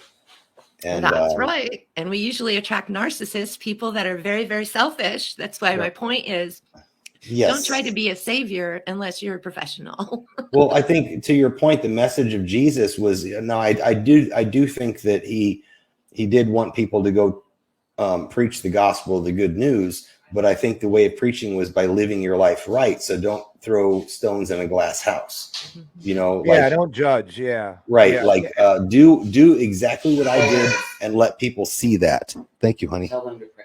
Well, it's like they're putting their shoes on. My wife is asking for prayers for her friend. She's going through surgery. Name? Arabia. Her name's Arabia. It's been several travesties that have fallen on her. Prayers for Arabia, everybody, please. And I'm sorry to bring that up, but she came in, brought me a coffee, and asked for that. So, But to your Oh, point, that's I right. agree with you, Occult Priestess. Jesus wanted us to look at how he lived and say, live by my example. I do think that he did want us to go out and push that message out, but not Well, he did. necessarily That's an through. example. He went for Yeah. 3 years and preached. Yeah. All right. Hello. As the night gets nightier, as it gets darker, I come more alive and I have more energy. And that is the creative person, right? That's our thing, yo. It's hard to be awake when the sun is, but here we are. It is 8:30 p.m. in the EST. And I want to thank so much our host, basically, who's hosting me tonight, is Jason Barker, left us a tip. So thank you so much for that, Jason Barker, on the screen, leaving tips. And he says, let's see if this works. I put my new card in. It worked. So thank you so much. I really appreciate that. And Copeland Morris says with a quote, walk in a sacred way. And that's Black Elk talked about that, walking in a sacred way. Isn't that beautiful? Copeland, you are full of it tonight. Thank you for bringing the poetry. That's jazzy, my friend. And Jason, back to Copeland. Right. Live by example is the best witness to goodness. And I agree with that. I mean, first of all, you have to be cool within yourself before anything, before you worry about other people's opinions or other people or walking out that front door. It's all about you and you. And it's something that I used to do to my boyfriends, but then I started doing it to clients as a prescription. I would say, please spend some time in the mirror. Please tell the mirror what you are telling me and find a friend in that mirror, right? Because so many people, it's very difficult for them to find a friend in the mirror. Usually they come against a critic, a guardian at the gate, a dark creature, or somebody who's just having a really bad hair day. So it's excellent practice to talk to yourself in the mirror. And if you're particularly upset about something and your normal reaction is to grab the phone and call a friend, stop. Do not call that friend. You right now are in the middle of a lesson. If you call your friend, the lesson dissipates and becomes gossip and things of the lower realms. When you look in the mirror, right into your soul's eyes, now that's the friend I'd like you to call next time. Give it a try. And so we're going to get back to the boys, Knights of the Storm, Tiger's Den, and the Foxhole. Here we go, kids. She's saying basically, you know, and I agree with this. You got a lot of people putting their shoes on without putting their socks on. First, they're not healed. They haven't gotten the message. They don't understand it at all, or they think they do. And they're trying to put that message to somebody else, and they really can't convey it because they don't feel it. They don't get it. When you get it, you'll get it. You'll feel it. When I pray, when I go and worship, you know, when I'm worshiping with a lot of people, wow, where I'm at, there's a lot of devout people. You can feel it. You know, it feels right to me. You know what I mean? But when I pray, you know, I can feel it. There's a connection. Bang. You know, I'm like online. You know, right. There's nothing That's else what it around feels me. like. You've been connected. Yeah, there's nothing else around me. I'm 100% in tune with what I am doing, and I look forward to it. You know, I used to when I was, you know, I used to when I first started all this devotion stuff. It was very hard to do because there's a lot for my religion, you know, and it's like, wow, you know, I got to say 70 prayers a day almost. That's every day. That's a lot, but you know what? I make time to do it. And you can get through it quickly now that it's like a ritual. And yeah, but it's that connection. You can feel when you're spiritually doing things and they're right. The feeling you get from that is like nothing on earth. It's better than any buzz I've ever had, and I've done almost every drug that there is except inject stuff. Okay, and it's better than any kind of even a sports rush or an adrenaline rush. This is something that is miraculous. It's love. It's true love. It is. Have you And guys that's ever what I felt get the out of sorrow? paganism too. Yeah. Have you ever felt the sorrow? This is a personal thing. I have never told nobody about this. But there's sometimes when I contemplate like what's going on in the world and what's going on with family and these stupid shots that people are taking, and I know what's coming, and there's not much I can do. And sometimes it's almost like a prayer, but it's just like a breakdown, and I almost cry and just think about God. And it's like the state of the world. And I don't know, my heart cries out. There's no real prayer at all. It's just like, please help these people. And that's it. I mean, there's no prayer for anyone in particular. There's no ritual. There's no rosary. There's no nothing like that. It's just my heart being pure and saying, this is screwed up. You know, I don't like the way things are going, and I'm trying to do the best I can do. Yeah, no, I get it, dude. I get it. I'm there. I feel that all the time. There's something that I love that helps me through. It's a saying, I will to do thy will. Because when we all go through these states of mourning, which is what I would call that, like a mini state of mourning, where you're just one with everything. And you're like, these are the issues, or these are the problems, these are the pains of humanity. And you're sending that up to God as like a signal, like a beacon, you know. I totally get that. And that's a universal prayer. And it's really beautiful. Absolutely. Absolutely.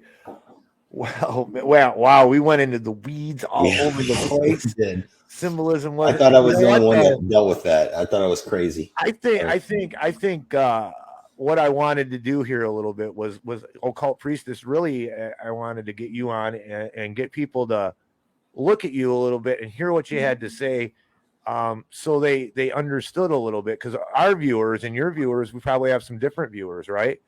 And we have a lot of Rockfin people in common, because that's where we met, at David Knight on Rockfin. And that's where I have all of my videos hosted through Rockfin. It's rockfin.com/Occult Priestess. Of course, I've been on YouTube for like 15 years, way too long. But that's why I think that we have similar interests. We have similar buddies that we have in common, and we're creating community. It's just happening. Yeah, and that's a big part of what I think, one of the reasons I wanted to have you on. And the other reason was because you're an expert in symbology. So I do have a lot of notes from you. Did you want to get into any of these?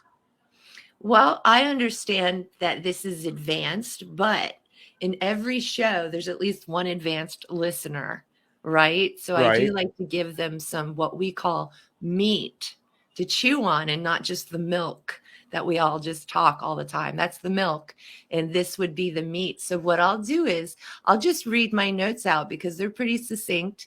They say what they say. And if there's any questions afterwards, just let me know. Especially you, Jason Barker. A lot of this is going to be new to you, and it might flip your brain. So just, hold on to your hat. Tom Cooper, are you watching? Hey, Tom Cooper. Hold on. My hat. Oh, we're hanging on. Gotta get my hat. This is my now we're all hatted. I'm in the foxhole now. Holding on. Okay, I'm gonna read a few paragraphs here, and then y'all can chime in. So there's a quote that I start with, and the quote is, "Sorcery has been called magic, but magic is wisdom, and there is no wisdom in sorcery." And that's by Paracelsus, who was a Swiss physician, alchemist, theologian, and philosopher of the German Renaissance. And he put an emphasis on the value of observation in combination with received wisdom, which would be another meaning for gnosis. You can look that up, kids. Gnosis. Gnosis is a true knowledge that is wisdom, because it's based on experience. So symbology is a language. Like beauty, the meanings conveyed through the symbolic medium are interpreted by the eye of the beholder. Modern alchemist Carl Jung explained there is a universal human consciousness, and he coined this the collective unconscious. The collective unconscious is the voice of the crowd of humanity. Both living and dead consciousness speak and express in this emotive, vibratory radio-like frequency. Sensitive psychics are tuned into this realm and can hear this noise from birth. The universal collective consciousness is designed to communicate through symbolism, as well as vibration and sometimes actual language. So people who are clairaudient can actually hear languages being spoken to them, words, books, movies. So the subconscious is an individual's collective thoughts or soul of the psyche, right? It's not your soul, but it's your experiences, but they're yours. There's the subconscious that is just your personal collective of everything that's happened in your life and sometimes past lives. The superconscious is the universal consciousness without limit, more of the God mind, if you will, that encompasses all, the superconscious. So the collective unconscious is peopled by vibrational soul bands closer to our waking everyday consciousness or world, made up of the living, the dead, demons, daemons, not to be confused with demons. Daemon is spelled Daemon, another word for your higher self or your perfected self. Nature guides and spirit guides. So there's all this voice of collective in the unconscious, all of these voices of nature and gods and the universal mind. And then you have your own little subconscious garden, we'll call it. And that is where you start the great work and start digging in the dirt and start finding out, know thyself. That's where that works. Okay, Wow. I'm done. That was pretty awesome. Yeah, you said that. I was reading along, by the way. I wasn't looking at my phone. I was just reading I along. thought you were I being couldn't rude, see AT. anybody. I was reading. No. I haven't looked I at. I don't think we have anybody watching us. But You know what? I was going to text you and be like, "What are you doing?" But then I thought I'd be rude. Stop it, Jay. Let me tell you what. And I would also like to put this on my Rockfin channel. Absolutely, no problem at Do all. it. It's fine. Well, I'll get you a copy of it.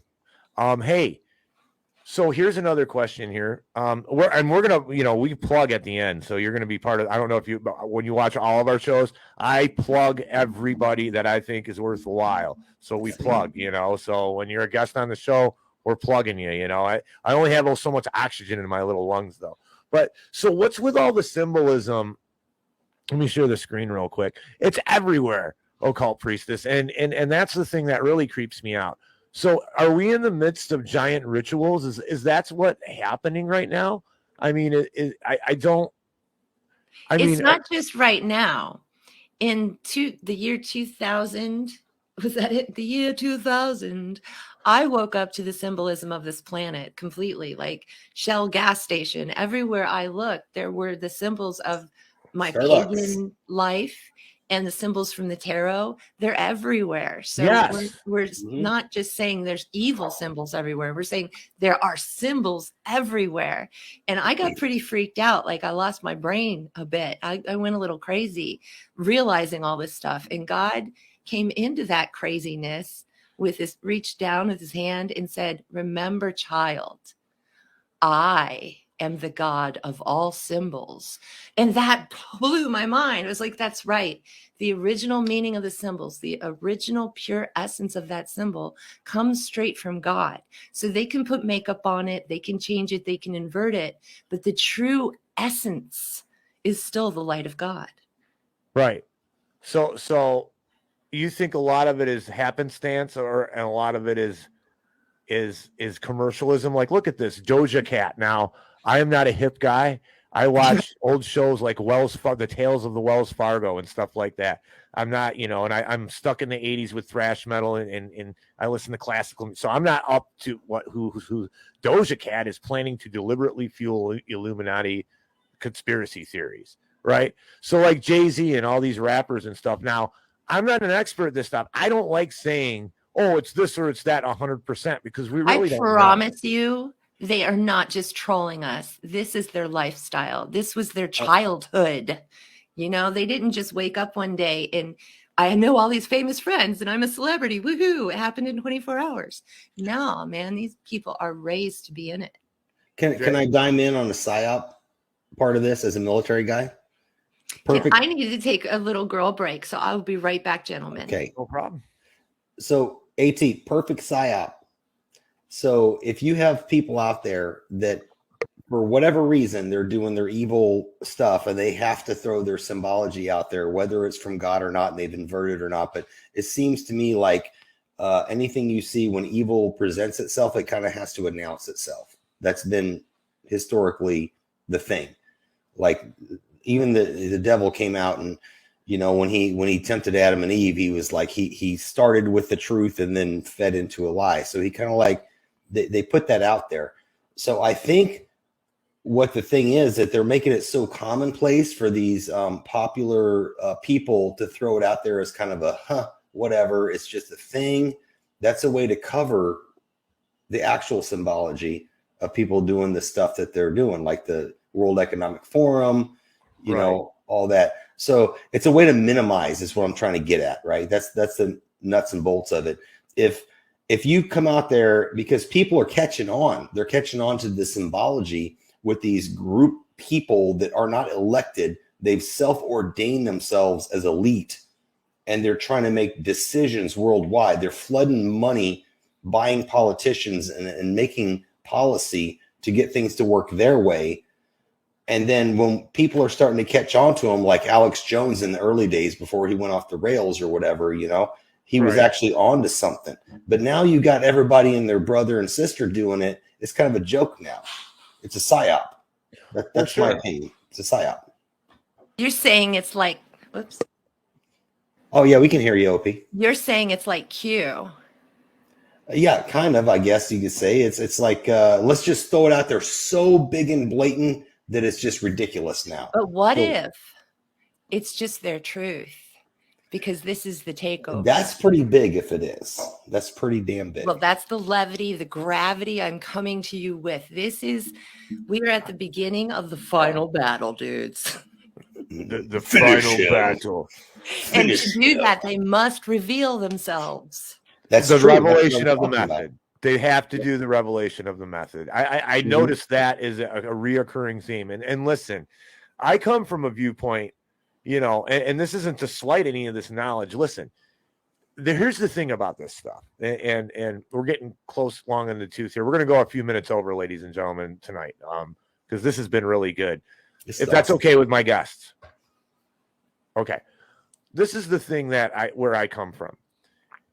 You're an expert on this stuff. I've talked to other people who really know their stuff all the way, you know, and there's a lot of rabbit holes and there's a lot of stuff that you got to clear out. And I've noticed that you have kind of like brushed away a lot of the nonsense. Okay. And I like that. I appreciate that. You didn't tell me about the Nephilim. You didn't tell me about all that other stuff because, okay, that might be real. I'm not sure. I'm one of them guys. I don't claim to know what God created, what's in his mind, or any of that stuff. All right. I know there's good and evil. I know that's for sure.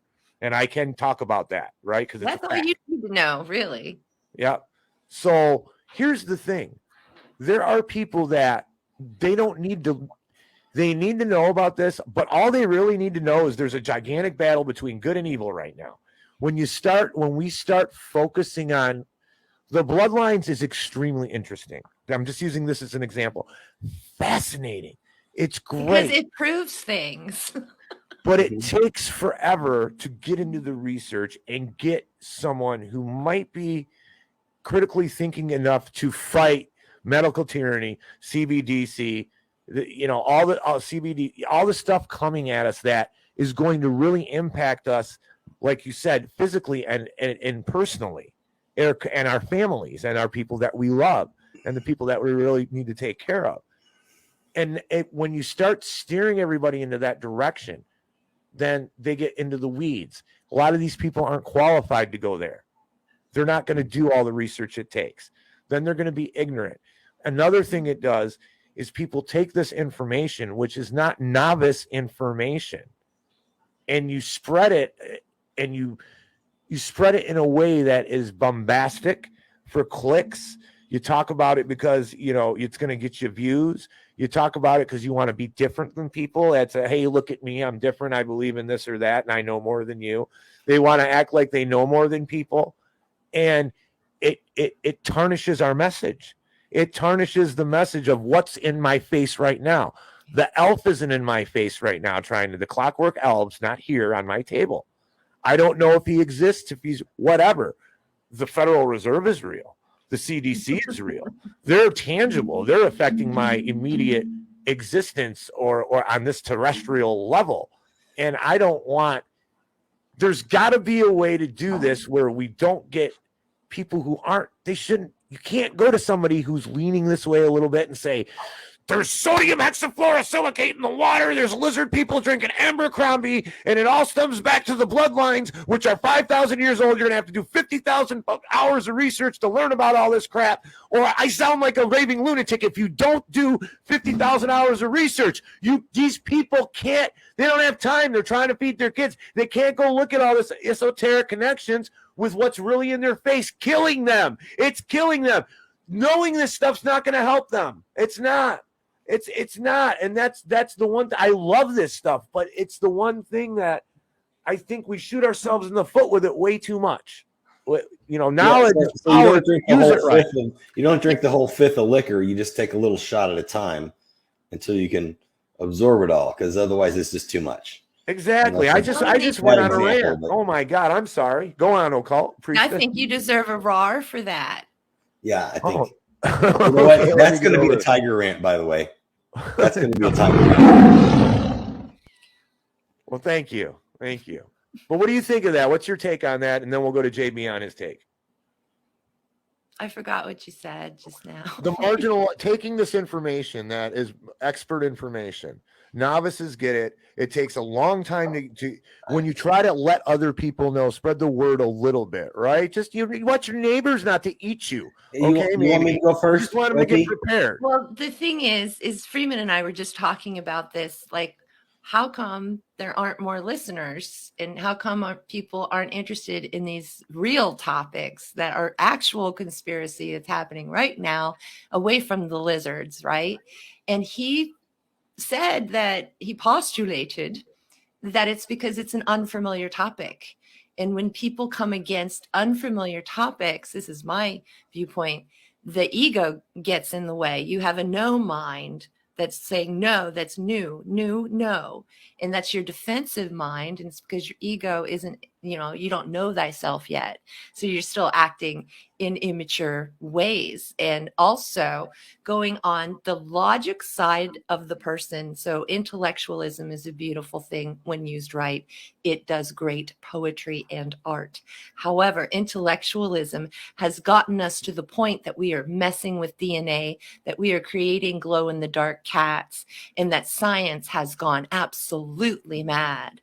Before we had science, we had something called natural philosophers, and that is as recent as the 1800s. Science is a brand new animal, I say, brought about by Nazis, really perfected in Germany, and now they're using it on all of us. So it's like there's different flavors of evil in this world, but I'm usually dealing with the very black, dark charcoal type of evil stuff that has haunted humankind since we began to come here and grow our soul from darkness to light.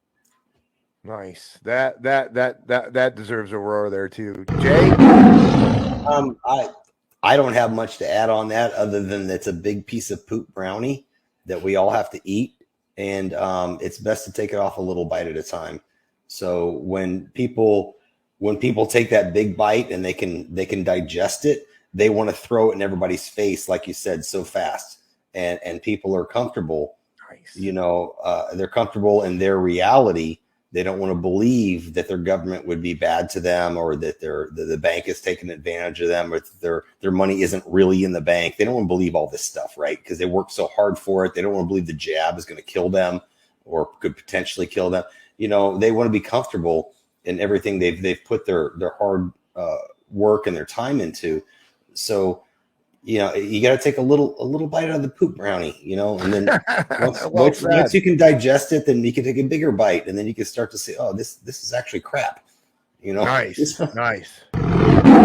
That was beautiful. And you know what both of you made me think of? That's what I was writing down while you were talking. So basically, technically, Occult Priestess and Jay, what you guys are saying and what I think, you guys are, you're reading my mind. Get out of my head.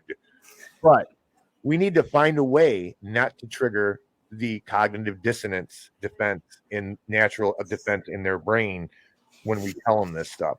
So you go to your neighbor and say, hey, have you noticed that there's not much food in the grocery store? Are you ready for maybe if they ran out of food? Are you prepared for that? Start slow, little sips, little teaspoons here and there, to people that don't waste your time on a guy, some troglodyte. Okay.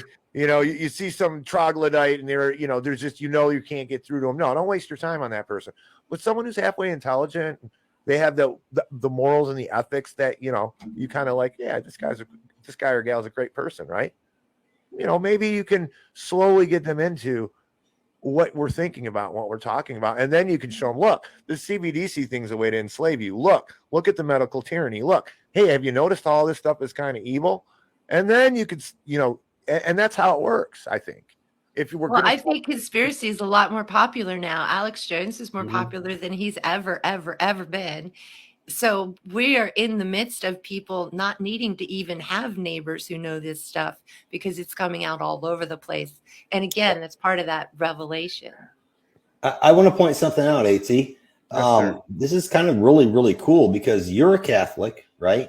Yeah. I was raised Southern Baptist. OP is neither one of those. She's kind of a mixture of, what would you call yourself, OP? Eclectic does work. Yeah, okay. She's spiritually eclectic. So, I would think that would be. So in the reality of things, with the way that the tentacles of the octopus of global destruction, as Charlie Robinson would call it, right? Right. They would tend to turn us against each other and keep us busy infighting, right? Over religious and philosophical debates. Or race or gender or anything. Yeah, exactly, I mean, right. Pick your flavor, right? Pick your issue.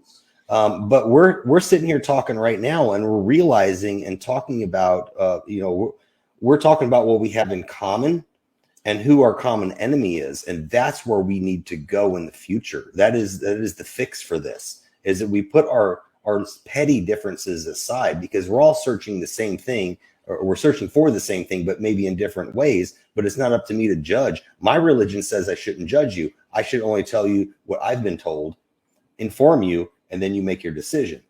So it's not up to me to beat it into your head with a bat, but here we are coming together.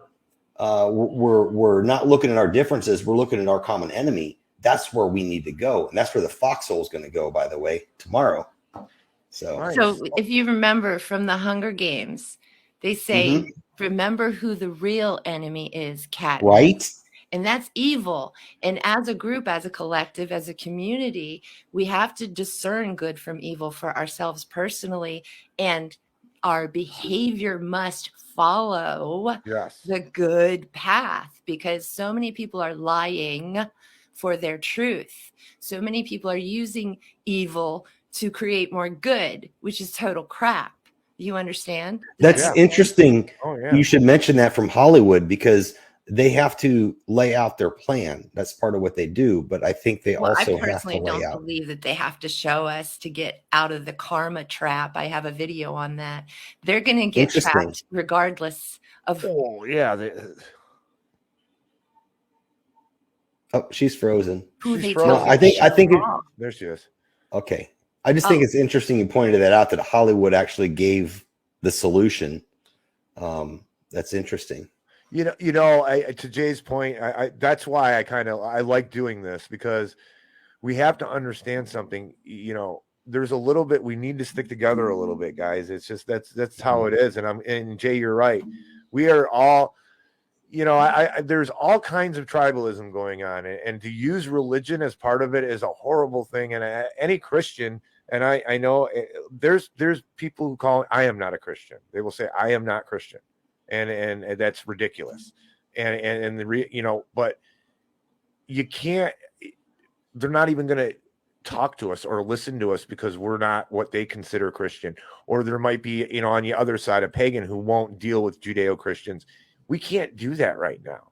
If the person's good, like I said, we got to kind of it is what it is, guys. It's not, and this is great We because need to never do that because we are a family under God. All of the things that are unique about us as individuals are whatever they are. It's not for us to be our brother's keeper. I really believe or judges, and it's not Christian. That's where you thank you for pulling me out of the weeds there. For Christians, that is not the Christian thing to do at all. Oh, I don't like that person. I'm not going to pray for them, or I'm not going to talk to them, or they're a heretic because they pray to the Virgin Mary, or she's a heretic because she's a Buddhist, or maybe Jay, he reads the King James version of the Bible and he's not part of the Catholic Church. I'm not going to talk. No, that's not Christian at all. That's no Christianity involved in that way of thinking whatsoever. That is the inversion of Christianity to think like that. We can solve all this by all of us going up on a space flight, sitting on a tailgate and throwing jarts at balloons. Just saying. I'm hip. All right. Well, listen, we're going to, it is time to play. So we're going to make sure that we're going to get you in the plugs here. Occult Priestess, I think I got your main thing pulled up, but this is how we do it. First, we're going to go to Bang. Because of the CBDC, for anybody new listeners here in the Tiger's Den, I'm on top of this. I watch it. They've got the software. They've got everything in place, the 5G. CBDC is coming. I like real money. This is not investment advice. I'm a mechanic. You don't want to get your investment advice from a mechanic. Just telling you. But go to davidknight.gold. We like David Knight. All three of us listen to David Knight. Big fan. Big fans. And actually, he will tell you what's going on, calm, cool way, and have you focused on important things like CBDC, medical company. Let's shout out Guard Goldsmith. Don't worry, we're gonna get there, Billy. Okay. Hold on a minute. I'm gonna play. Let me tell you, this is how it works around here. Where is it? Where is he at? Come on now. We need to make a commercial, AT. Who? Me and you. We need to make like a promo commercial. Yeah, we should. But Occult Priestess, I could blow up an elephant with the breath in my body. Ah! So that's, you're going to see that in a second. But anyway, check out davidknight.gold and then and check out David Knight's radio show. And we'll show you where to find that in a second. But boom, you go to the Wisest of the Wolves. It takes you to Wise Wolf. Got gold and silver here. You join the Wolf Pack. What I like about this, it's $50 a month, and you have real money coming to you that will always be worth something, and that's a way to save your time. Instead of saving your time in dollars, save it in silver, because you could always intermingle the two. If you need money out of your Twitter, D-Live, and he's got his own website, which we were just at, which will take you to the Wolf Pack. Then you got America Unplugged, the triple threat. The East Coast host with the most, Billy Ray Valentine. You got the legendary Don Jeffries, and you got the wisest of the wolves, Tony Arterburn. And they are on Rockfin Saturdays, 12 p.m. Eastern time. You can find them on Twitter, Apple Podcast, and TuneIn. Tony Arterburn's got his own radio transmission, I believe. And what is it, on Fridays at 3 o'clock or 4 o'clock on Rumble? It's on the schedule, brother. On Rockfin. Oh, we've got a schedule. Get the schedule, right? Yeah, we got to. Yeah, Jay keeps reminding me of the handy dandy schedule, but he's on Rockfin Twitter, and he's got Wise Wolf Gold and Silver. Hey, he's got Wise Wolf Gold and Silver Twitter account, ladies and gentlemen. Check him out. Donald Jeffries on Rockfin, America Unplugged, YouTube, Twitter, and Substack. Then we got Gardner Goldsmith, Rockfin, Twitter, MRC TV, and Rumble, and he's got his show. Oh, Don Jeffries, you can find him Friday on Rockfin and on YouTube, 5 p.m. Gardner Goldsmith, Monday through Friday on Rockfin, 6 to 7:30, Monday through Friday. Check him out on Rockfin. Eric Peters, you want to check out EP Autos, great auto reviews, libertarian car talk all day long. Charlie Robinson bringing home the bacon at all times with macroaggressions. And then you have the new prisoner, number 6 at the new prisoner show, the master of monologue. And he is on Rumble, Substack, Twitter, and more. He's got a link tree. Then you got the mastodon of researchers, Chris Graves, on Twitter, on the Ocelli Effect. I was just on his show. It was great. I was on his Getting Mad with Chris Graves on the Ocelli Effect or Ocelli Network. Absolutely, those guys are a class act over there. But he's on Twitter, Ocelli Effect, Gab, Facebook. and he's got a link tree. Billy Ray Valentine, the East Coast host with the most. And he goes on into the fringe, on the infinite fringe with Billy Ray Valentine. He's on Podbean, Apple Podcasts, Twitter, and he's starting Free World FM. Occult Priestess, you might want to talk to him about that. He might, he's got trying to sign people up. So he's got Free World FM. You guys want to get signed up for that, because that's going to be a conglomerate of all a bunch of like-minded people 24 hours a day. And I believe it is live radio, ladies and gentlemen. So that is pretty cool stuff.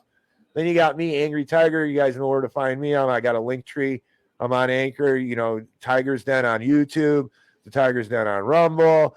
You could always find me at Nights of the Storm every Saturday, 10 a.m. Eastern time, with the super producer Jason Barker. And he is also the host of the Foxhole. Put your flak jackets on, ladies and gentlemen. Take cover, because you will be in the Foxhole with Jason Barker. And he is on Twitter, Rumble, Odyssey, and Substack. And now, ladies and gentlemen, we need to get over to Occult Priestess. She has a Twitter. You want to check her out on Twitter? And I have found her Rockfin page. Occult Priestess, where else can we find you? So my website is occultpriestess.com, where I take appointments. So you can actually talk to me. We can see what's going on with your soul and check your oil, as we like to do. So I have been a soul counselor for over 30 years, kids. I know what I'm talking about. And I would love to make some new friends in your audience, because we're all in the same community. Nice. Thank you, Occult Priestess. JB, any closing thoughts?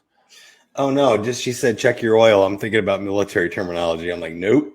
I'm just kidding. Well, here on the Tigers Den, guys, what I like to end the show with a funny clip. So I'm going to do that next. Let me do this thing. So I'm going to do the funny clip, and then I'm going to do my outro. Can I say one thing? OP, this is the first time I get to hang out with you live.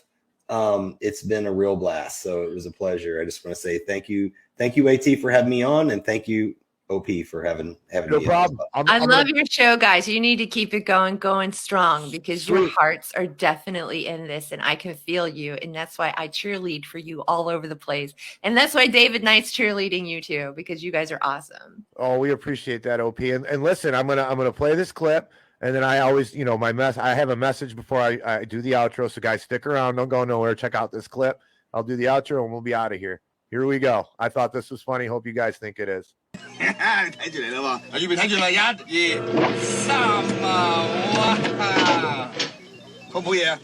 哇，有呢個仔都俾佢攞冚唪唥點晒啦，睇住第2著啦喎，預備1、2去啦！走，喂，好，後邊飛得㗎，好正嘅，仲聽個 con 啦 ，ready fire！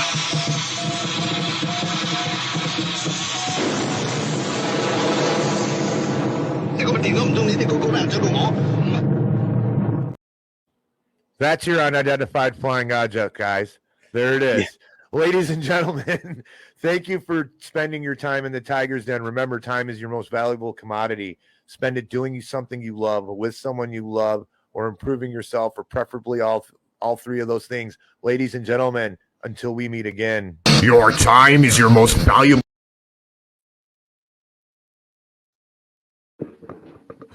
All right, here we are. And thank you, Tiger's Den. What an excellent interview the both of you gave. And I felt really comfortable. I want you to know that. That's the most important to me, that I feel comfortable. Because if I don't, then I don't speak much. And the things that I do say tend to come out wrong, or at least from my perspective, they come out wrong. So the more comfortable I am in a situation, the more the wisdom can seek through. And I'm just grateful that you guys provided that kind of environment for me to flourish in. So I can't wait to come back on the show, of course. And any shows y'all want to have me on, I'm there. So I wanted to do a shout out and a thank you to, again, more generous tips. So Copeland Morris, thank you so much for actually, participating in the show this evening and for showing love through tipping. Thank you so much. I deeply appreciate it. And we also got a tip from our friend Ian. You can see him a few weeks back. We did Gaslight, the film, watch along. And I want to thank Ian very much for his tip. I understand that he's not in the best situation, so it means a lot to me. But also, you guys, especially if you cannot show love in a Ray kind of way, I want you to know that you are definitely showing me love through your time, your energy, your attention that's happening here. You know what I mean? Like, just to be in the chat room, your aura is here, your psychic body is here, you're paying attention. And, that leads to stuff, especially when you're dealing with a magical girl.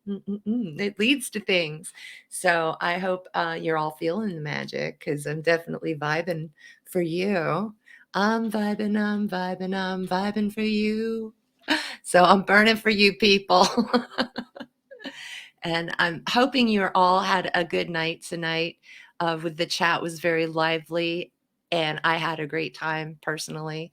And coming off the birthday extravaganza, this was a nice, coming in for a landing, a soft space to land. And so I really enjoy my Catterday nights with this community. And so next week we might have a guest. We'll see. Or we might do a watch along, but I do plan on being here next week. It is now 9:11 p.m. in the EST, and today's date is 2/18/2023. And 18 in the tarot cards is the moon card. And the moon card actually prepares us for what's coming in Pisces. So that when the sun enters Pisces around 20 something of this month, that's the month of the dreamer. And I've actually had a video idea and some components of it already finished for almost 2 years now to talk about dreams. So maybe I'll dust some of that off and bring it out. It's weird how many presentations I have partially made. So sometimes things take time, especially when you're an alchemist. That's a great alchemist joke if you get it. Yes. Guard, thank you so much for reminding me, Jason Barker. Guard Goldsmith, Guard Goldsmith.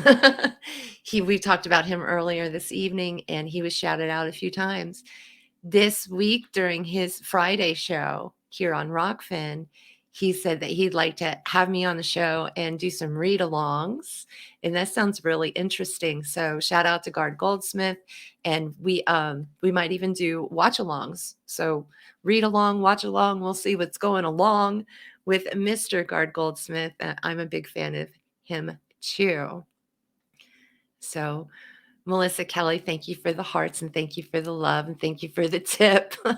Thank you, everyone. I just had a great evening, and we had a pretty full chat tonight. So I am winding down. So I had like a burst of energy there when we were all grooving, and now I think it's time for me to take my tea.